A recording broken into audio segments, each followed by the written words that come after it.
Bo día, retomamos a sesión, seguimos co debate das mocións e o turno para Marea Atlántica, moción relativa á monarquía. Frente a esta moción había unha emenda de sustitución do BNG, pero a moción foi posteriormente modificada. Non sei se se mantén a emenda ou decae. Ben, pois decae a emenda, non constan máis enmendas presentadas, así que pasamos xa a este punto. Turno para Marea Atlántica. Señora García, adiante. Sí, gracias.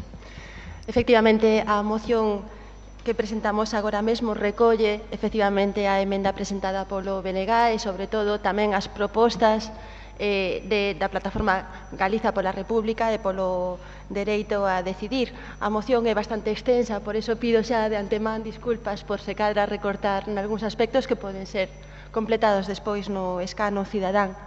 Empezo pola relación de acordos, porque me parece o máis importante, e logo paso á exposición de motivos. Os acordos que se someten á decisión do Pleno son os seguintes. En primeiro lugar, condenar a fuxida do rei emérito mentres está a ser investigado pola Fiscalía do Tribunal Supremo.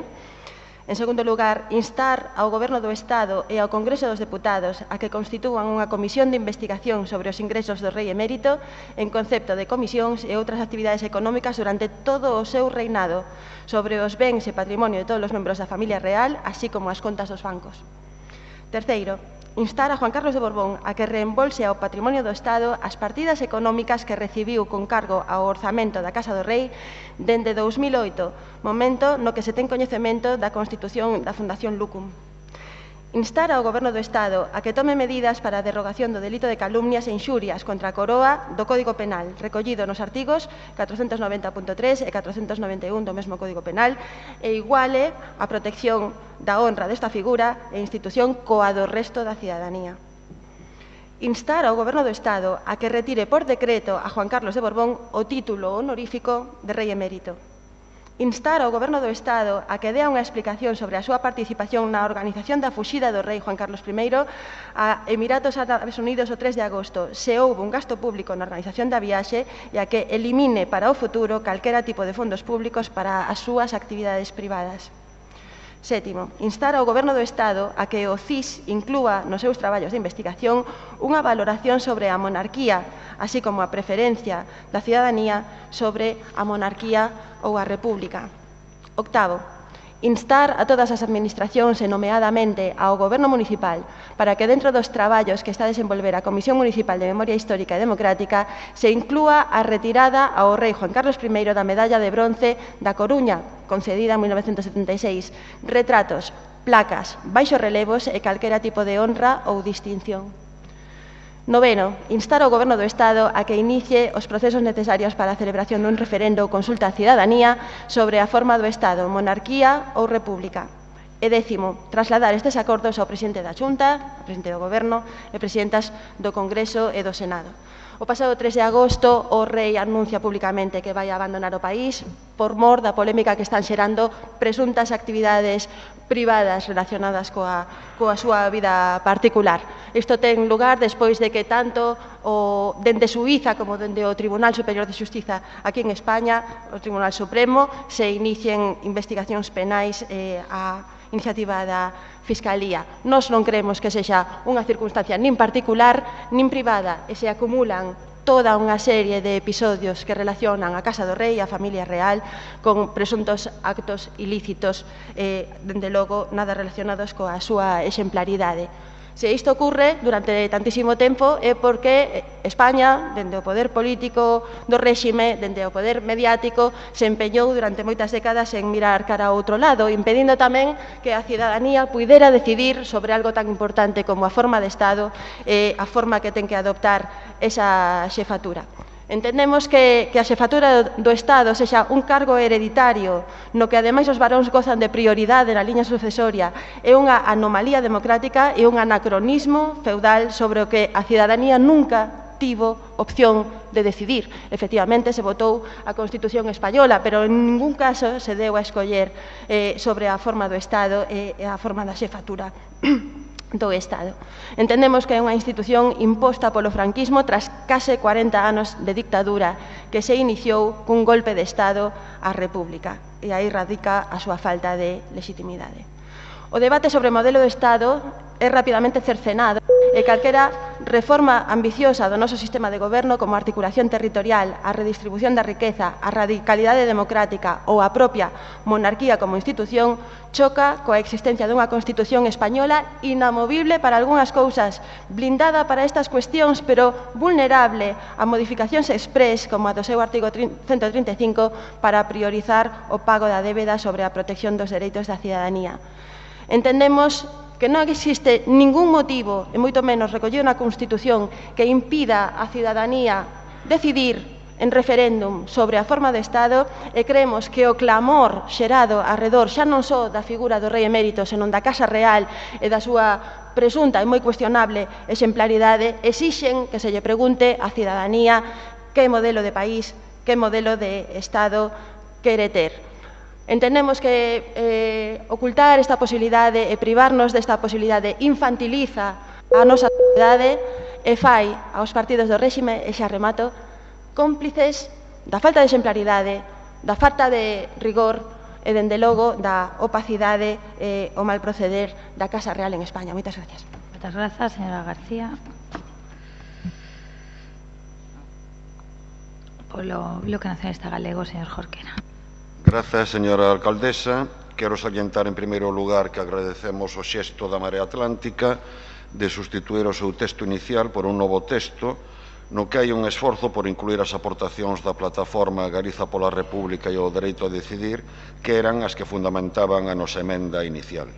Son republicano, son nacionalista, a miña aspiración é que algún día sexa a realidade a República Galega, pero non vou facer unha intervención ideolóxica. Vou apelar simplemente ao sentido común.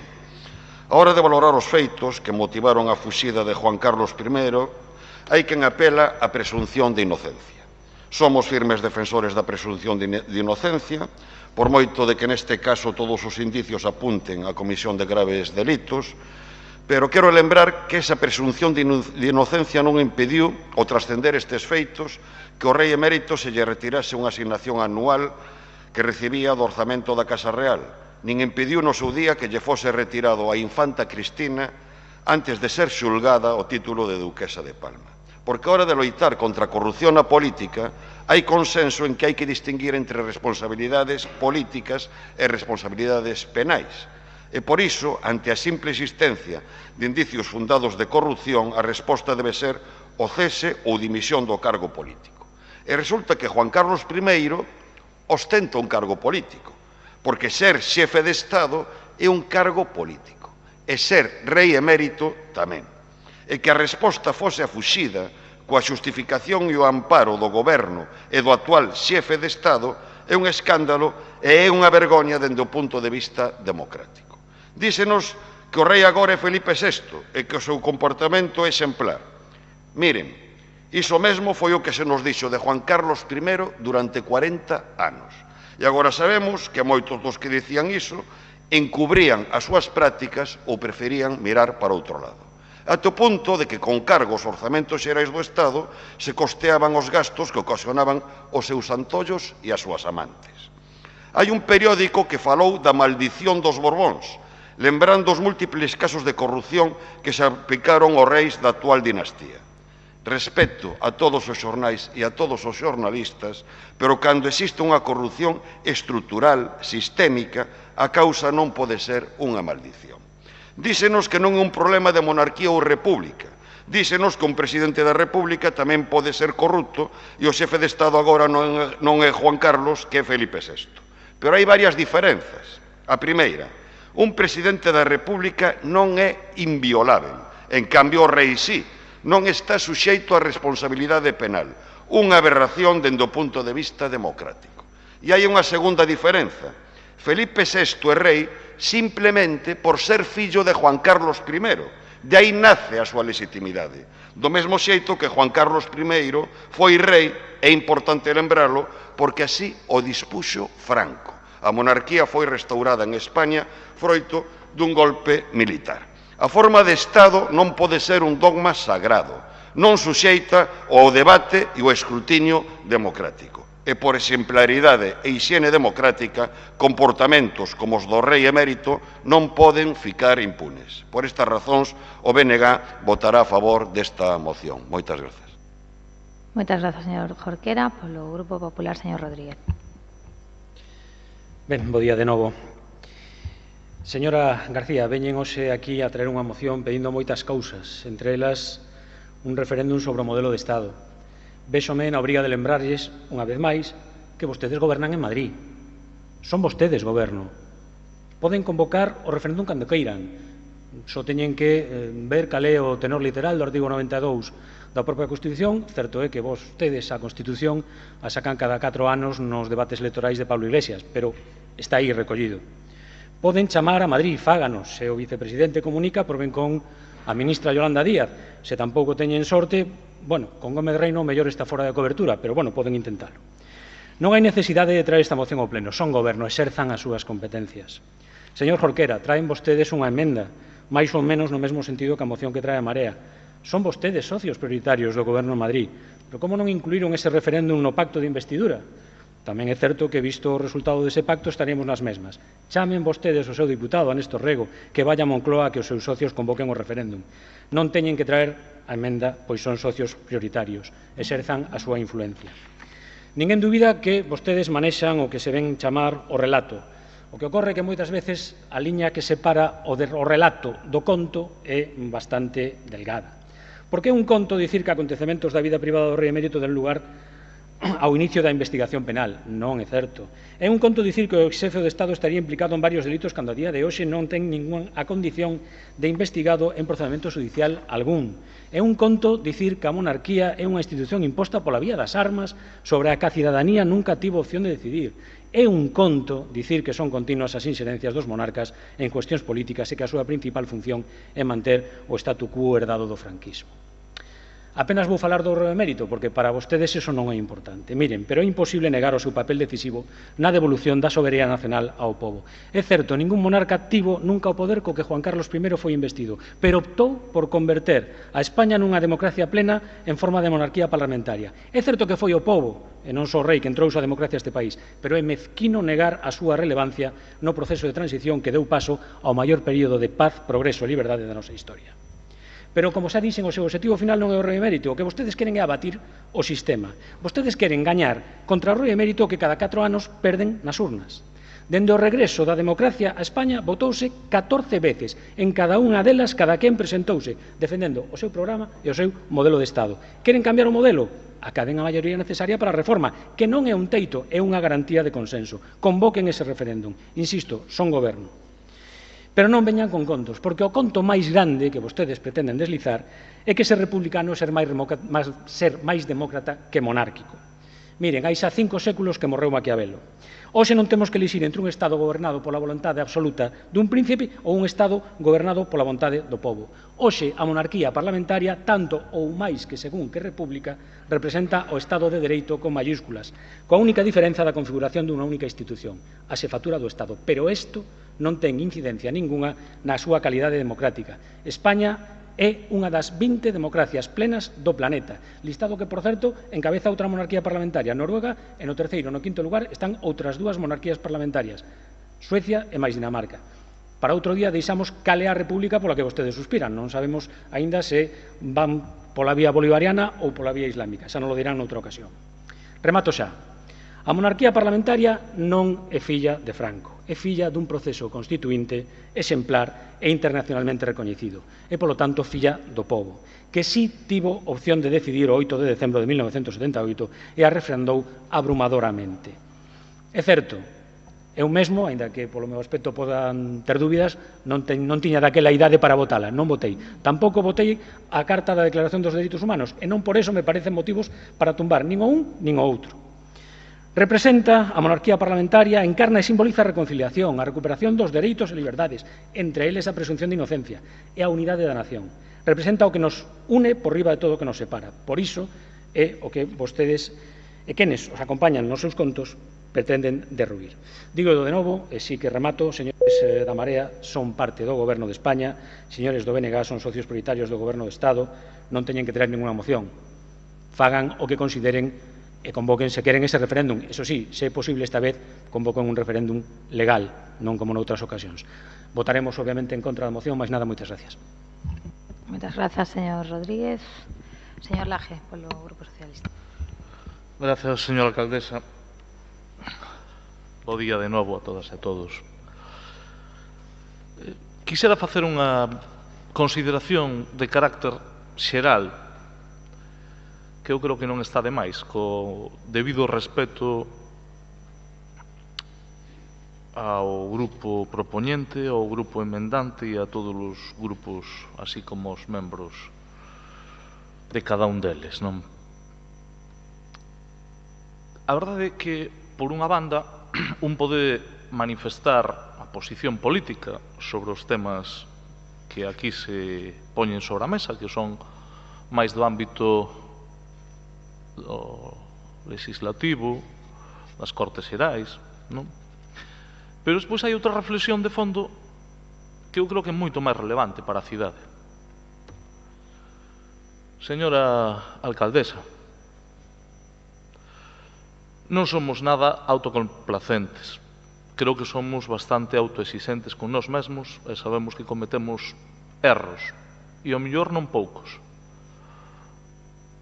Pero non debe de estar facendo nada mal cando as iniciativas que se traen ao pleno desta corporación é para discutir sobre a monarquía ou a república, para falar do que teñen que facer os xuíces con respecto a unha persoa que ocupou a máis alta instancia do Estado, como é a xefatura do Estado. De verdade que é sostible facer críticas profundas ao goberno municipal, que é lóxico e é entendible por parte de quen non forma parte do goberno, e que un dos temas relevantes a someter a consideración sexa cuestións como instar ao goberno de España que dé unha explicación sobre a participación na organización da fuxida do rei Juan Carlos a Emiratos Árabes Unidos, ou incluso decirlle ao Centro de Investigacións Sociolóxicas que tipo de preguntas ten que facer. De verdade que non lles merece unha reflexión que estes sexan os temas que traen en preocupación dos cidadáns da Coruña con respecto ao que se fai ou deixa de facer no goberno? Non vou decir que nos quedamos tranquilos, porque, lóxicamente, sabemos que temos moitas cousas por mellorar, pero creo que compañeiros e compañeiras do goberno, mentras os debates do pleno da corporación sexan relativos á monarquía, a verdade é que as críticas que se fagan despois ao mellor teñen un pouquiño menos de valor. Sería entendible que se falara de outros asuntos. E isto o digo sempre co debido respeto á capacidade de iniciativa que teña cada grupo. En España gozamos dunha democracia moderna, dunha democracia parlamentaria, e debe de diferenciarse, efectivamente, os planos institucionais dos planos persoais. Non llevamos a virar a cara ao tema, é dicir, que non secundemos este popurri de cousas que se xuntan nunha moción, desde decirlle ao CISO que ten que facer, hasta se hai que retirarlle xa preventivamente, quero dicir, falaban da guerra preventiva de Bush, pero neste caso, señores da Marea, vostedes aplícanlle a outros o que non queren aplicarse a si mesmos, e eu coincido. O feito de que se xulgue e condene públicamente a unha persona investigada antes de que o faga un xuiz, para vostedes merecía a reprobación. E para min tamén.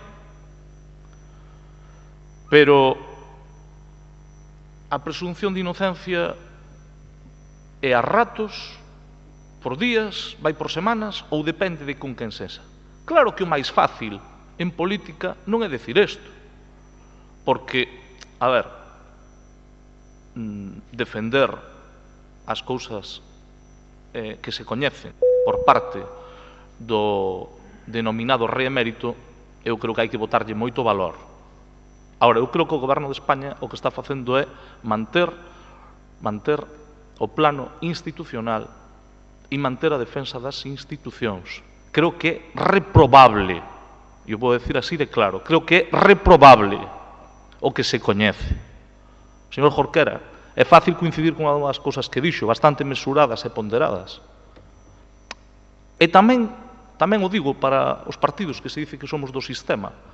Hai un pacto constitucional. O pacto constitucional permiteu os millores anos do noso país, a modernización económica e social, das cales o Partido Socialista é fundamental e é clave. E despois habrá organizacións que aparecen e desaparecen, evidentemente.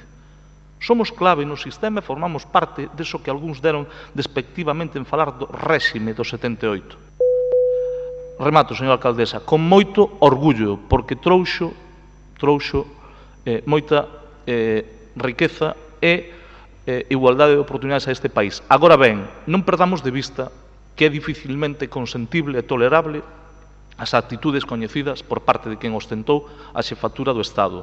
Tomemos nota de que é bastante difícil de defender as actuacións, porque son impresentables. E non pasa nada por decir que este señor denominado Juan Carlos I de Borbón foi impresentable con que se defende o pacto constitucional. Creo que son dúas cousas diferentes. Ten que rematar, señor. Nada máis e moitas gracias.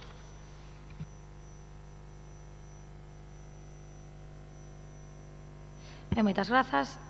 Procedemos xa á votación desta moción. Votos a favor. Grazas. Votos en contra. Grazas. Queda rexeitada. A segunda das mocións da Marea Atlántica era relativa a Tebas, entendo que decae. A terceira xa foi debatida conxuntamente co Bloque Nacionalista, remata, polo tanto, a quenda de intervencións nas mocións da Marea Atlántica. Pasamos xa ao Partido Popular. A primeira das mocións xa foi debatida conxuntamente coa terceira do Bloque. A segunda é a moción sobre Alvedro. Señora Cendán, ten a palabra. Grazas, señora alcaldesa. O compromiso co aeroporto de Alvedro é unha desas cuestións nas que o consenso non admiten fendas. Con esta frase comezaba a miña intervención fai 9 meses ao respecto dunha moción desta infraestructura. Por entón, demandábamos ao Goberno que artellase unha nova liña política executiva que nos permitise ser máis competitivos, aumentar as frecuencias e destinos e reducir os prezos. Que temos hoxe? Nada. Miren, a Comisión de Turismo reunirse no curso político anterior ata en 5 ocasións, salvo en unha na que non se quixo informar, e agora entendemos o porqué, aínda que xa levábamos meses sabendo que ia acontecer, en todas Alvedro foi un tema prioritario. Vou abrir 2 comillas das intervencións do Goberno o outubro pasado. A primeira, respecto a Vueling, non se falou dun futuro contrato, xa que está vixente ata maio de 2020 e cabe a súa prórroga. E a segunda, respecto a Volotea, formalizouse un protocolo de intencións en decembro de 2018 e hai que buscar viabilidade xurídica. Que quere dicir isto? Que sabían o que había que facer, traballar cas aerolíneas na búsqueda de novas formas de colaboración. Que quere dicir isto? Que a situación actual de Alvedro non obedece a un recorte puntual circunscrito á pandemia como venden. Vouno repetir, non obedece a un recorte puntual circunscrito á pandemia como venden. E isto que quere dicir? Pois que non fixeron o que había que facer. Podemos chamalo como queiran, incompetencia, deixación en funcións. A realidade é que foron e son irresponsables nas súas competencias.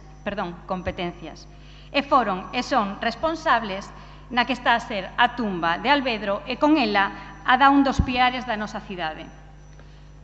Son responsables de non negociar a continuidade da conexión de Bilbao con Volotea. Son responsables de non garantir o mantemento das frecuencias con Madrid e Barcelona nas mesmas condicións que ata o momento. Son responsables de perder outros voos como de Málaga ou Valencia. E son responsables de asinar un acordo con Vueling con voto en contra da corporación. El dinero non é de nadie, dicía Carmen Calvo. Pois ben, aquí os cartos son dos coruñeses, en este caso para incentivar a economía vinculada á actividade aeroportuaria. Sen embargo, vostedes pagaron ao redor d'1 millón de euros por perder a base aérea na Coruña e a conexión con Londres. Non fai moito, en medio desta debacle, Turismo presumía de que Alvedro aguantaba mellor a crise que a media dos aeroportos españois. Se ben é certo que rematou 2019 con cifras históricas, tamén o é que as tornas viraron 360. Entón, de que presumimos? De inacción municipal, non? Temos 200 empregos directos e outros 500 indirectos en perigo. Hoxe hai 70 persoas en ERTE que non saben se volverán a ter traballo e preto da metade están afectadas pola perda da base de Vueling.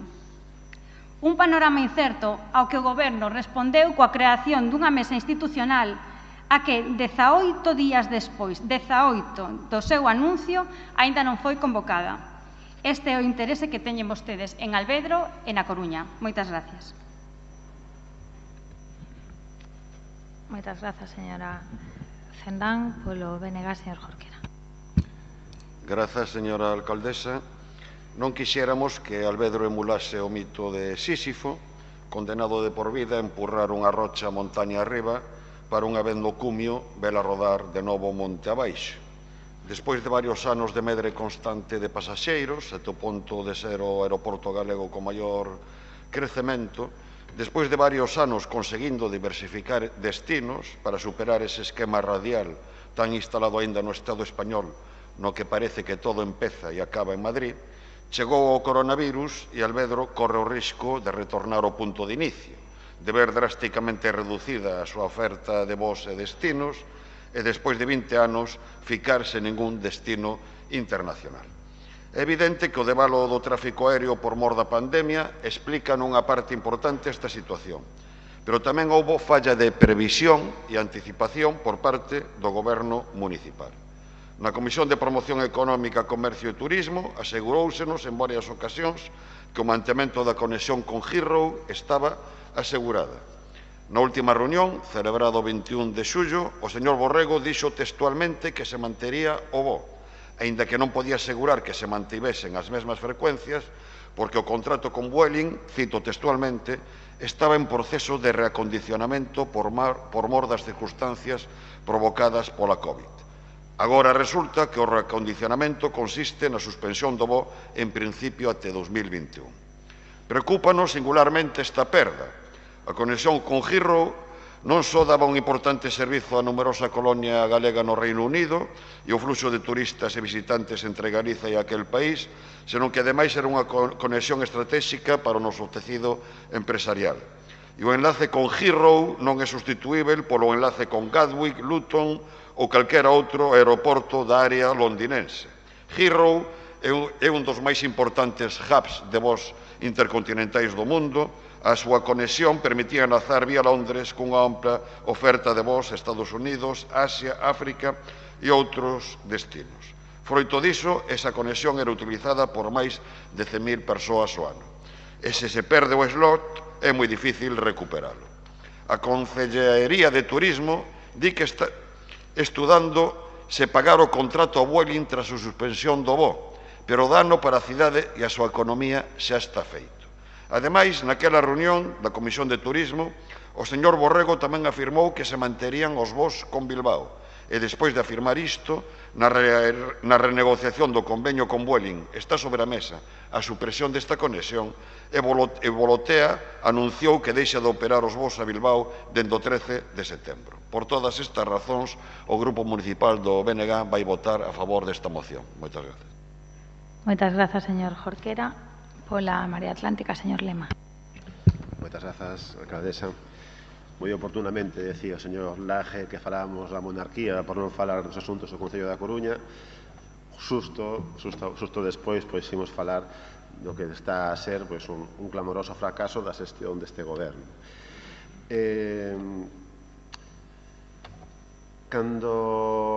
Antes de tomar posesión nos debates anteriores, os debates preelectorais, cando lle pedían daquela aínda candidata únicamente a alcaldía da Coruña, señora Inés Rei, a súa opinión sobre os resultados de Alvedro no 2019, calificábamos de pouco satisfactorios. Un ano e algo máis despois de xestión do seu equipo son catastróficos. Temos que dicir que vai ser difícil a futuro, e non quero ser agoreiro, recuperar algunha das cosas que se perderon nestes momentos. Vai ser difícil recuperar o slot de Londres, Porque o slot de Londres, o de Heathrow, como ben se indicou, é o maior hub internacional de Europa, é dicir, un aeroporto no que podes enlazar con moitísimos outros destinos internacionais, polo tanto, fundamental para a vida económica dunha cidade onde están instaladas empresas de carácter multinacional, vai ser dificilísimo recuperar a futuro. Era estratégico, non se debía en ningún caso perder este slot. Vai ser dificilísimo recuperar a confianza dunha compañía como Volotea despois de non facer efectivos os compromisos suscritos con ela. Sei que é complicado ás veces darlle forma administrativa a este tipo de compromisos, pero para iso están vostedes. Esa é a súa obriga, a buscar solucións. Non ampararse simplemente nun criterio administrativo X, pero que vostedes teñen que tratar por todos os xeitos de conseguir, de acadar os seus objetivos. Vai ser moi difícil recuperar a confianza de Volotea. Por lo tanto, eu auguro unha enorme dificultade para que Alvedro volva a ser o que viña sendo. Ampararánse no seu discurso, entendo, nos efectos catastróficos do COVID na economía. Hai que dicir que comparativamente o rendemento de Alvedro está sendo moi inferior ao do resto de aeroportos próximos a nós ou da súa mesma categoría.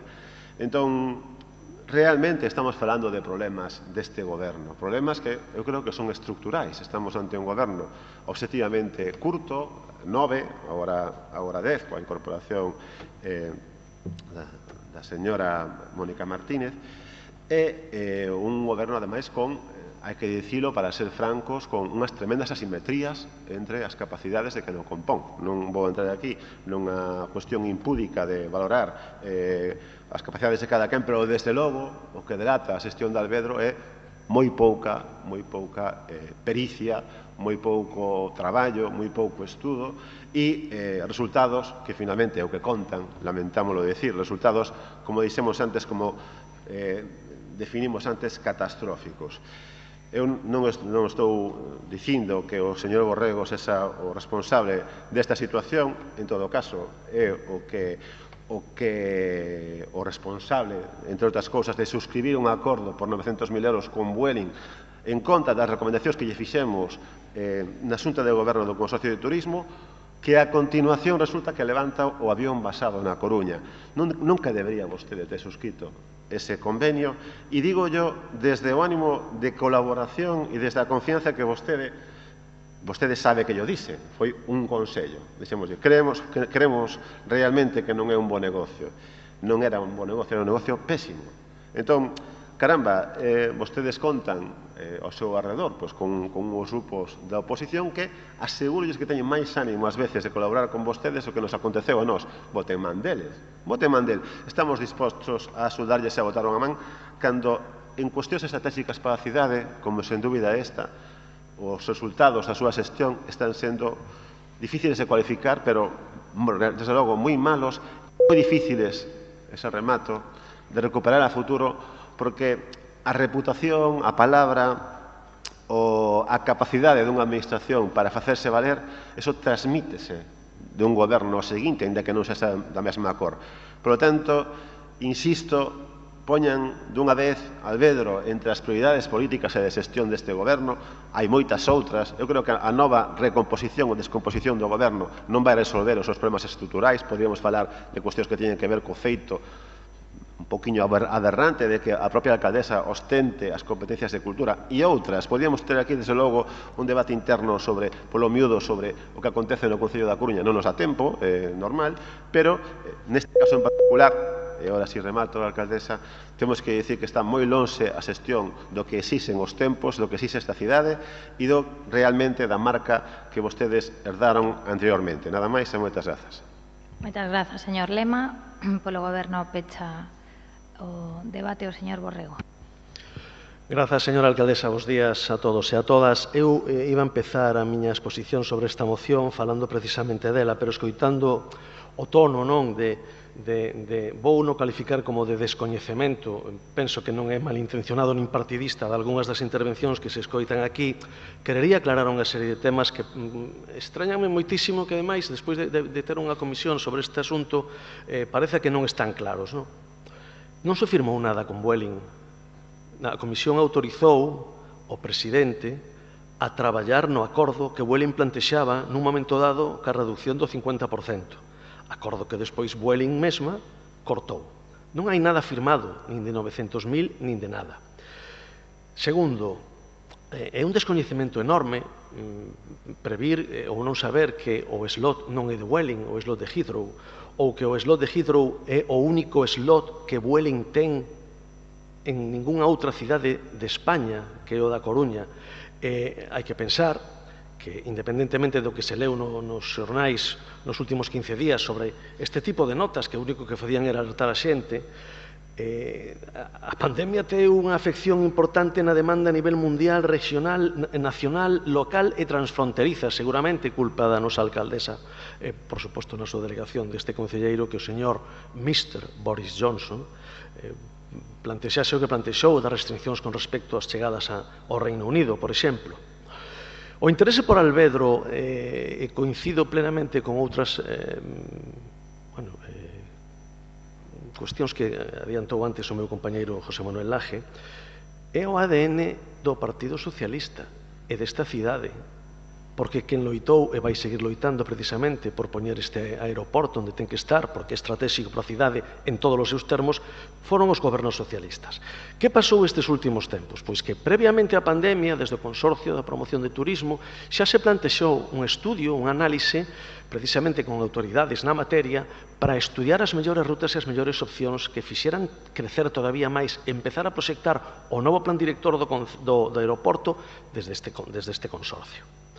E, ademais diso, cando empeza a pandemia, independentemente das negociacións que se teñen con diferentes compañías polas súas posibilidades e situación, tamén se coincide en preparar un análise estratégico do impacto e do que ten que ser o día despois da pandemia, ter Alvedro preparado a través dunha mesa institucional que non só cumpre incluso o Concello da Coruña, porque a nivel de Alvedro estamos falando tamén de outros concellos como de Lugo, como de Ferrol, como de toda a comarca que prosperan tamén en base ás posibilidades dese aeródromo e que tamén sobre ese documento se plantexarán medidas dentro dunha crise global internacional, xa non só das aerolíneas, por desgracia tamén a nivel sanitario, non? Pero a nivel das aerolíneas empezar a falar en plan localista de que culpa dun goberno local que as rutas que se convertían antes en domésticas e internacionais agora estean sendo totalmente recortadas, que manteñamos a media dos aeroportos do noso nivel e do noso entorno sexamos dos que mellor responden a este problema e tentar de levar isto unha cuestión localista, provincianista, populista, tan cutre, pois, sinceramente, vamos a apoiar unha moción que se queda curta, porque o que queremos é ter o aeródromo do día despois, non do día antes da pandemia. Precisamente non desde o punto cero. Señor Lema, hai que ter cuidado cando se asume unha responsabilidade, se fala de compromisos adquiridos con determinadas empresas, non? Cando se fala, sobre todo, desde o Concello da Coruña, cando se fan desde a cidade, eu recoméndolle que cando fale de compromisos, efectivamente, vexamos ou definamos de que estamos a falar, non? As verbas levadas ao vento, os contratos que fai a administración teñen que ser sustentados, totalmente avaliados polos regulamentos administrativos e deixarnos de lerias e de vender, permítanme a expresión coloquial, motos, non? Estamos a falar dun proxecto enorme estratégico para a cidade.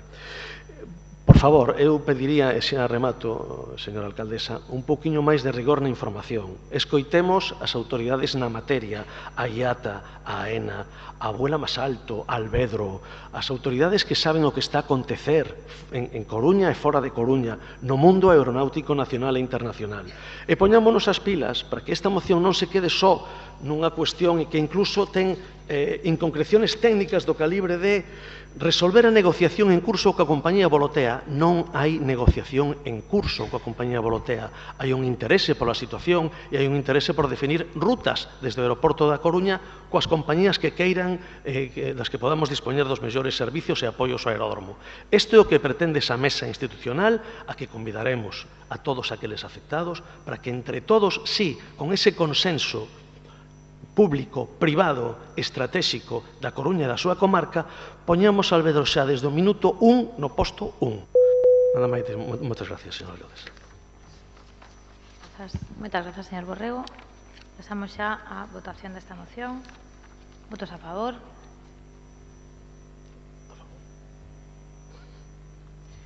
Moi ben, moitas grazas. Queda aprobada por unanimidade. A terceira das mocións do Partido Popular era relativa ao Real Club Deportivo. Entendemos que decae. Pasamos xa ás preguntas de resposta oral.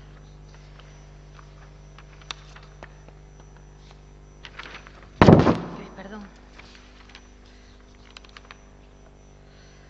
Turno do Bloque Nacionalista Galego. A primeira das preguntas para a súa resposta oral sobre a valoración do acordo de investidura asinado entre os grupos municipais do PSDG, PSOE e o BNG. Señor Jorquera e señor Laje van falar. Grazas. Un ano despois, que valoración fai o Goberno municipal do cumprimento do acordo de investidura asinado entre os grupos municipais do PSDG, PSOE e o BNG?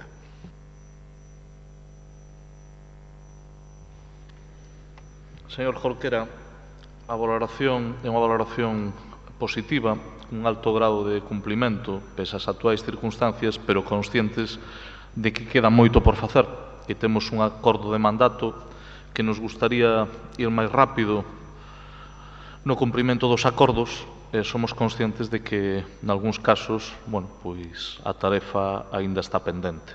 Creo que hai que ser ponderados e, tendo satisfacción por algunhas cousas que si teñen saído, somos conscientes de que aínda no periplo 2019-2023 temos tarefa por diante. Señor concelleiro, creo que ninguén pode discutir que o BNG exerceu unha oposición constructiva, con disposición a cooperar e chegar a acordos polo ben da cidade. Recoñecemos, ademais, que foi un ano atípico, interferido pola pandemia e as súas graves consecuencias. Pero, cumprido máis dun ano de mandato, teño que dicirlle que somos críticos coa xestión do Goberno. Vostedes mesmos admíteno implícitamente, que despois dun só ano haxa unha crise de goberno non deixa de ser unha constatación das feblezas da equipa, da falla de impulso nalgúnas áreas e da ausencia dun proxecto claro de cidade. Vostedes parecen apostar por un cambio de rumbo, pero non se sabe cal é o novo rumbo, fannos en dialogar coas forzas que posibilitaron a investidura da alcaldesa e a incorporación dunha persoa procedente de Ciudadanos, por moito respeto que lle teñamos, non apunta a que vayan a aprofundar nas políticas progresistas. Somos críticos coa xestión do Goberno e somos críticos co grau de cumprimento do acordo de investidura. Non hai política cultural, nin tampouco unha aposta decidida por outro modelo de mobilidade, pero tampouco por outro modelo de urbanismo. A COVID ensínanos a importancia de termos cidades a medida das persoas, con espazos urbanos de calidade, sen densidades brutais. E o proxecto para as percebeiras, a renuncia a que a Agra teña o parque que merece e o carpetazo ao Conde de Fenosa non apuntan nesa dirección. Outro modelo de urbanismo exixe procurar solucións ás vítimas da depredación urbanística. E quero lembrar que o concelleiro de Urbanismo se comprometeu ante os afectados do ofimático a convocalos este mesmo mes a unha mesa para estudar as posíveis solucións. No acordo de investidura apostábase tamén por unha posición firme e exixente ante outras administracións na defensa dos intereses da cidade. E un ano despois, a rexeneración da Ría do Burgo segue bloqueada, o edificio do cárcere segue en desuso e caendo a pedazos, os terreos de defensa son obxecto de especulación e seguimos esperando por unha solución a débeda do porto, pola intermodal ou polo acceso ferroviario ao porto exterior. Señor concelleiro, a disposición do BNG segue sendo a mesma. Estamos abertos a dialogar e chegar a acordos porque así entendemos a política. Pero é necesario por parte de vostedes outra atitude e, sobre todo, unha maior vontade de transformación, porque se o novo rumbo é a volta ás políticas do pasado, terán no BNG un firme opositor. Moitas grazas. Grazas, señora alcaldesa. Señor Jorquera, agradezcolle, como sempre, a ponderación aínda na crítica, porque penso que tamén as formas e o estilo conta. Se pode discrepar profundamente e facelo como vostede o fai, non? Si citei as actuais circunstancias, na miña resposta, señor Jorquera, non foi de xeito gratuito. Entendo que neste salón de plenos coincidiremos todos nun deseso, que nos tería gustado moito máis adicarnos a outras cousas ben distintas este ano e non a ter que lidiar nunha parte moi importante del cunha pandemia. a nós tamén. Pero o que toca agora, e niso estamos. Non entenda isto como unha excusa que non pretende selo. O goberno de Inés Rei ten palabra e cumpre aquilo que se compromete. Coido, ademais, que o acordo que chegamos co BNG é un acordo fructífero para a cidade, un acordo que non busca impoñer, senón sumar, un acordo constructivo que este grupo suscribiu con ese mesmo ánimo que non é ni máis ni menos que o de facer cidade. Se non marchamos á velocidade que vostedes desesan, é certo que tamén hai situacións e circunstancias que, desde logo, pois, se non o justifican, si o explican. Creo que hai axilidade en moitas das actuacións que se teñen en marcha e hai compromiso noutras. Vostede fixo mención a unha serie de cuestións. Quero deixar ben claro que a incorporación dunha persona ao goberno por parte da nosa alcaldesa, neste caso a señora Martínez, é unha persona profundamente progresista, como vostede puido comprobar. Recórdolle que en máis dun 80% das veces vostede coincideu coa señora Martínez votando neste salón de plenos, o cal debe de decir algo, e, polo tanto, entendo que ás veces teñen que cumplir un papel, pero aquí non hai xiros de ningún tipo. Aquí hai un traballo pola Coruña onde seguimos priorizando as políticas progresistas con vostedes e tamén co grupo da Marea Atlántica. E, lóxicamente, non estamos pechados, como non pode ser de outro xeito, a falar co outro grupo, co que ven sendo o outro flanco, o flanco dereito do Partido Popular. Teño unha serie de puntos recollidos do acordo ata 29, segundo as miñas contas, e yo farei chegar por escrito, dos 29 puntos, 25 deles ou están xa cumplidos nalgún grado ou están en proceso. A nós tamén nos gustaría ir máis rápido.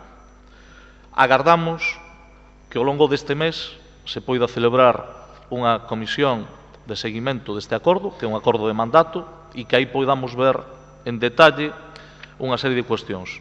Pero non quero deixar, e remato, señora alcaldesa, non quero deixar no aire algunha cuestión a que vostede mencionou e que non é obxecto agora do debate monográfico. Os compromisos que teñen establecidos os meus compañeros de goberno non teña ninguna dúbida de que se van a cumprir. Agora, vostede falou do Parque da Agra e non se debe nunca de faltar a verdade. Eu creo que vostede non quiso facelo.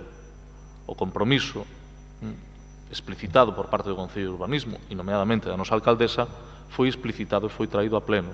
Pode non gustarlle se estamos nesa posición de máximos, pero habrá que volver a sentarse e habrá que intentar chegar a un acordo. Ahora, non poña en dúbida en ningún caso a tarefa que se está facendo, porque creo que o urbanismo que estamos practicando é un urbanismo que, desde logo, é defendible e non ten tacha. E, polo tanto, creo que non é bo quedarse con ideas de falar do pasado cando temos presente. Creo que hai un traballo que está véndose, que se está visualizando. Se aínda non se visualiza o suficiente, creo que temos que ser conscientes de que unha pandemia nos impediu ir ao ritmo que todos quixéramos. Vostedes tamén o comparten e son conscientes. Por lo tanto, nos veremos, faremos esa comisión de seguimento, se vostedes están de acordo, e agardamos que siga sendo fructífero o acordo co BNG, porque ser constructivos non debe de penalizar a ninguén. E creo que boa prova está en que a vostedes non lle penaliza ser constructivos. Non sei se a outros ser destructivos lles penaliza ou non, pero ser constructivos non penaliza nunca. Nada máis e moitas gracias. Moitas grazas, señor Laje. Segunda pregunta sobre mobilidade. Señora Beira. Que avaliación fai o Goberno local das súas políticas en materia de mobilidade desde xuño de 2019? Sí, pois, señora Beira, francamente un balance positivo, tal e como demos conta na última sesión do Pleno da Mesa da Mobilidade, aínda sendo conscientes dos retos que nos quedan por diante. O 19 de xuño de 2019, o Grupo Municipal do BNG e do Partido Socialista asinamos un acordo de mandato polo cal o que sería o Grupo de Goberno se comprometía a impulsar unha serie de políticas e este Grupo Municipal comprometíase a apoiar a Inés Rei na sesión de investidura. Nese acordo, en materia de mobilidade, dicía o seguinte: Impulso da mobilidade na cidade, fundamentalmente no que ten a ver co transporte público e de xeito singular priorizando no primeiro ano de mandato as seguintes actuacións: regulación dos vehículos de mobilidade persoal e modernización da ordenanza de mobilidade e mellora no servizo de autobuses, que deberá ter en conta a necesidade de intensificación de frecuencias das liñas, ampliación do horario de servizo, modificación do mapa de liñas, implantación do carril bus, estudo dos modelos de xestión, incluída a xestión directa do transporte público urbano. E de todo isto, que leva executado o Goberno local? Pois a regulación dos vehículos de mobilidade está en vigor desde o 24 de maio, iso sí, unha regulación, por certo, que moitas usuarias non están a cumprir porque creemos que faltan campañas de información e campañas de información non só dos vehículos de mobilidade persoal, sino tamén do uso da bicicleta. Cada día podemos ver cos nosos propios ollos como se incumpren estas ordenacións feitas polo Goberno local, polo tanto, falta que cheguen á xente esas ordenacións para que se cumpran e tamén vixilancia. Pero que tampouco se modernizou aínda a ordenanza de mobilidade. Tampouco se tomaron medidas en materia de mellora do transporte público neste ano e 3 meses que levamos de mandato. Aquí, á marxe da mala noticia de que a compañía de tranvías vai ser a empresa que teña concesionado o transporte até 2024, o Servizo de Transporte Público de Viaxeiros non sabemos nada máis. Alén diso, non houbo medidas políticas para mellorar este servizo en frecuencias, horarios ou liñas. Nada sabemos dos plans de reordenación das liñas que deberían estar xa entregados e postos en marcha. Semella que en transporte público segue mandando a familia Prada e nada se pode facer, como se fose inamovível nada do servizo de autobuses. E iso non pode ser, porque o titular do servizo é a administración local, por moito que estea concesionado. Por certo, cunhas condicións absolutamente leoninas para o Concello da Coruña. E sobre a implementación do carril bus, fundamental na priorización do transporte público nunha cidade do tamaño da Coruña, só sabemos que se anunciou para finais deste ano, mas fican 3 meses para iso e non vemos visos de que se vai a cumprir. Pasado o estado de alarma, tampouco vemos un control da dobre fila. Tampouco estamos a ver ningunha intención de aumentar e mellorar os espazos de carga e descarga, porque a súa escaseza e ocupación moitas veces por coches non autorizados leva a que vehículos de grandes dimensións ocupen espazos na vía pública, provocando dificultades e perigos na circulación de peóns e vehículos particulares. E canto ás penalizacións que se están a anunciar, que as vemos moi positivas, tamén o dicimos, creemos que hai que avanzar moito máis nelas, porque en algúns casos, como o da Rúa Compostela, está a incumprirse case diariamente a restricción do tráfico. En outros casos, como o alcalde Marchesi, o mantemento da rúa exactamente no mesmo formato que cando transitaban vehículos privados non convida aos peóns a ocupar as rúas con seguridade. Parécenos, pois, desde o BNG que as medidas acordadas non se están implementando coa axilidade precisa, porque é necesario que na cidade haxa un claro cambio de rumbo nas políticas de mobilidade, que se note, porque as políticas de mobilidade cambian a configuración urbana das cidades.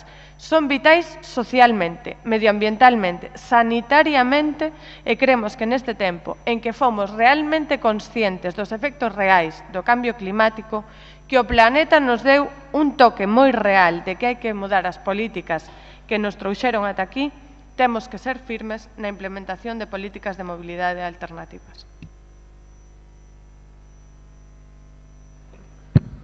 Sí, como lle dicía a señora Beira, hai moitos retos, moitos deberes por diante, pero tamén eu creo que, eu creo que todos, falo en plural majestático, conscientes de que se teñen impulsado toda unha serie de políticas nestas novas etapas de mobilidade, como eu creo, sinceramente, que non se impulsaron en anos anteriores. Tamén é certo que o escenario é distinto e a situación da pandemia está acelerando estes procesos. Nós, como sabemos, estamos a traballar dentro do marco da declaración que este pleno tomou sobre a Coruña para unha mobilidade sostible en outubro do ano pasado como arranque de mandato.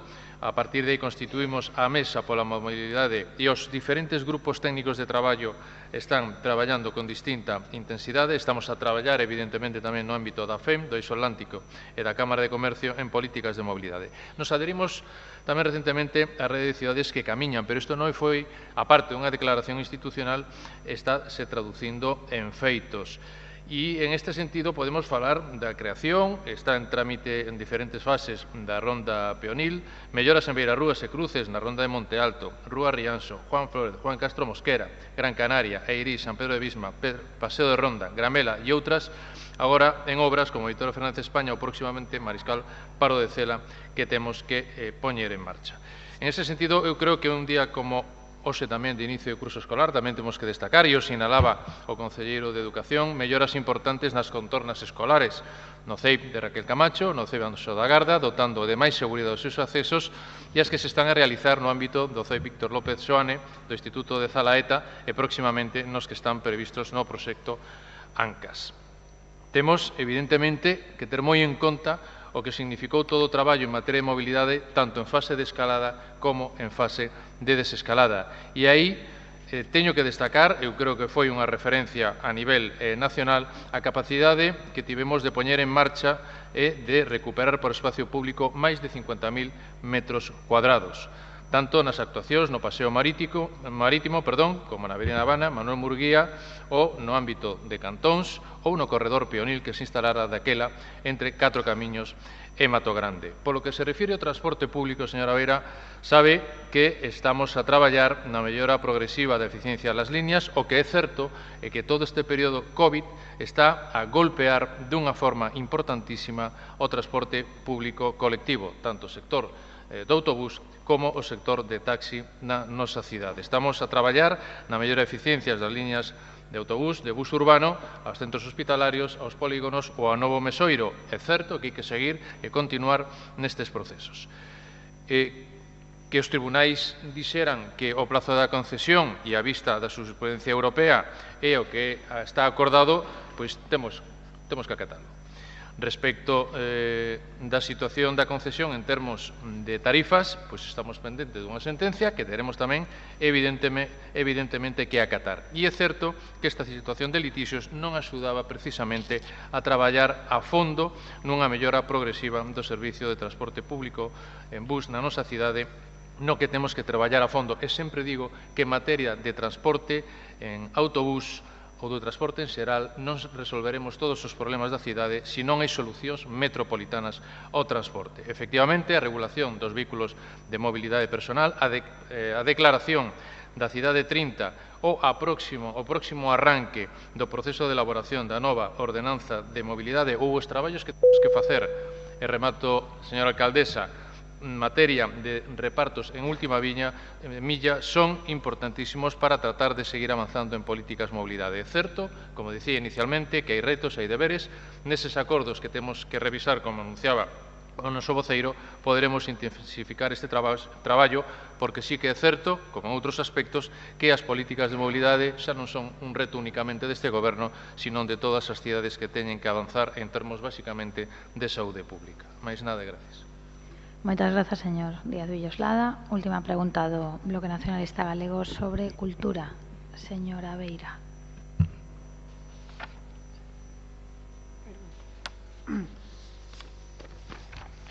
Que avaliación fai o Goberno local deste ano de actividade e xestión desde a Concellaría de Cultura?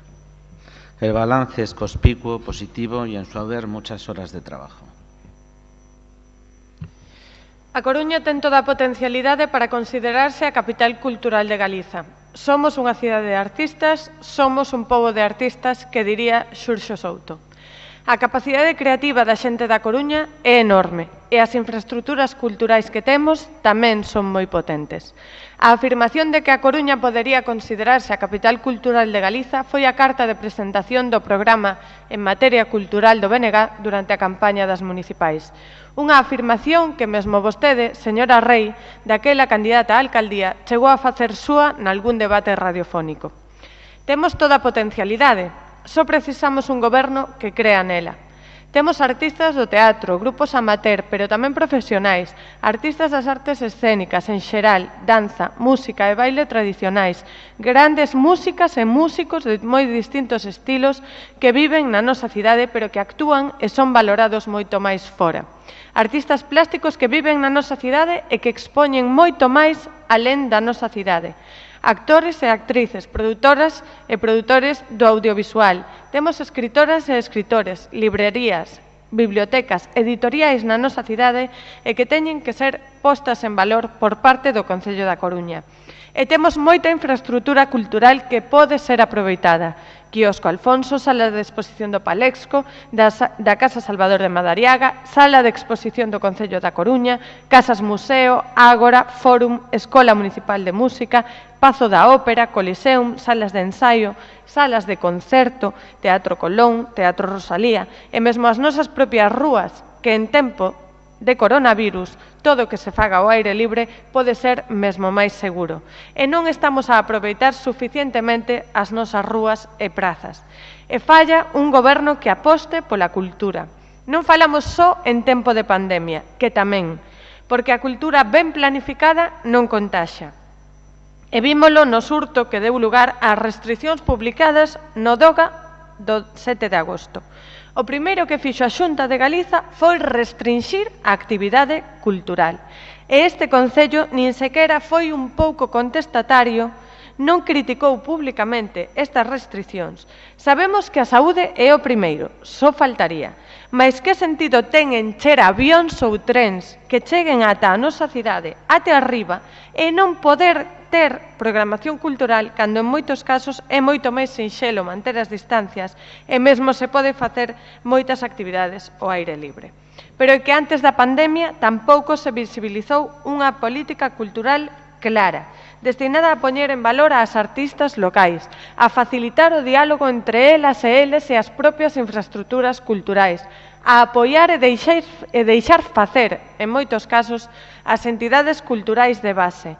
Máis trabas que apoios, pouca iniciativa da propia Concellaría, ningunha revisión desde marzo até agosto da programación cultural. En agosto, de repente, se anunciou que se apostaban por as artistas locais cando desde marzo xa había que ter unha previsión. Preocúpanos que se asuma desde a Alcaldía as competencias en cultura, non porque dubidemos da señora Rei, senón porque entendemos que desde a Alcaldía xa ten un peso suficiente a representación da cidade, que absorbe moito tempo e tememos que a cultura quede en segundo plano. E con esta pregunta queremos que o Goberno local faga esa avaliación desa xestión da Concellería de Cultura, pero sobre todo que se reconduza a situación, porque a cultura, as persoas que se dedican profesionalmente á cultura o están a pasar verdadeiramente mal. E mire, señora Peñalosa, que nos preocupamos pola cultura. Gracias, señora alcaldesa. Mire, señora Beira, mucho apoyo a la cultura, pero se cuentan con los dedos de esta mano los actos culturales en que aparece el BNG presencialmente. Por lo tanto, también le voy a decir que no se ha enterado que hubo una pandemia y que hubo confinamiento durante bastantes semanas. Desde luego que hemos cuidado del sector cultural y hemos dialogado con él.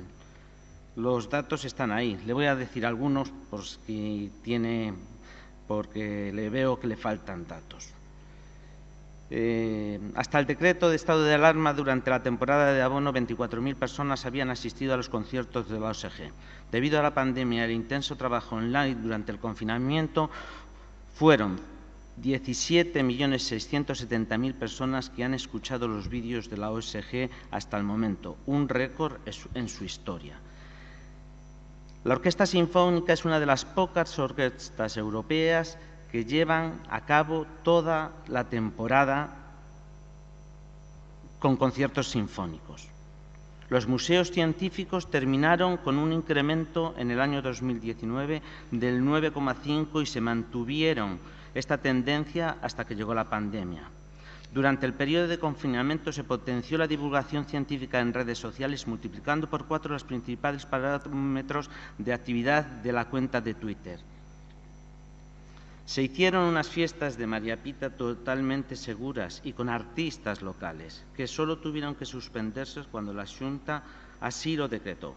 Pero también hay otros datos sobre conciertos que también desconocerá. En el Coliseum se hicieron 3 conciertos internacionales, 2 llenos absolutos, 9 conciertos nacionales y un espectáculo de motor que se convirtió en el otoño más prolífico de la década, con 60.000 espectadores. En el Teatro Colón se han realizado 90 espectáculos con 52.400 espectadores. En el Teatro Rosalía se programaron 107 funciones con 27.500 espectadores.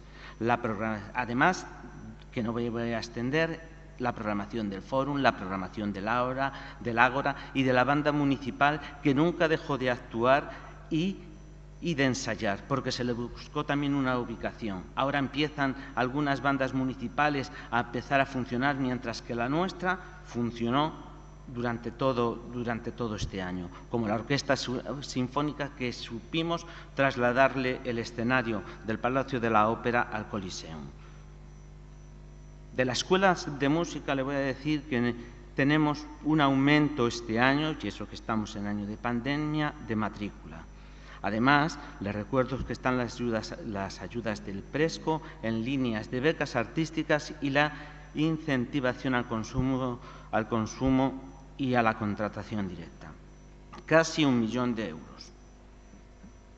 Le ruego, señora Beira, que no hable desde el desconocimiento. Menos mal que no hicimos los debates. Si yo no sé qué hubiera pasado.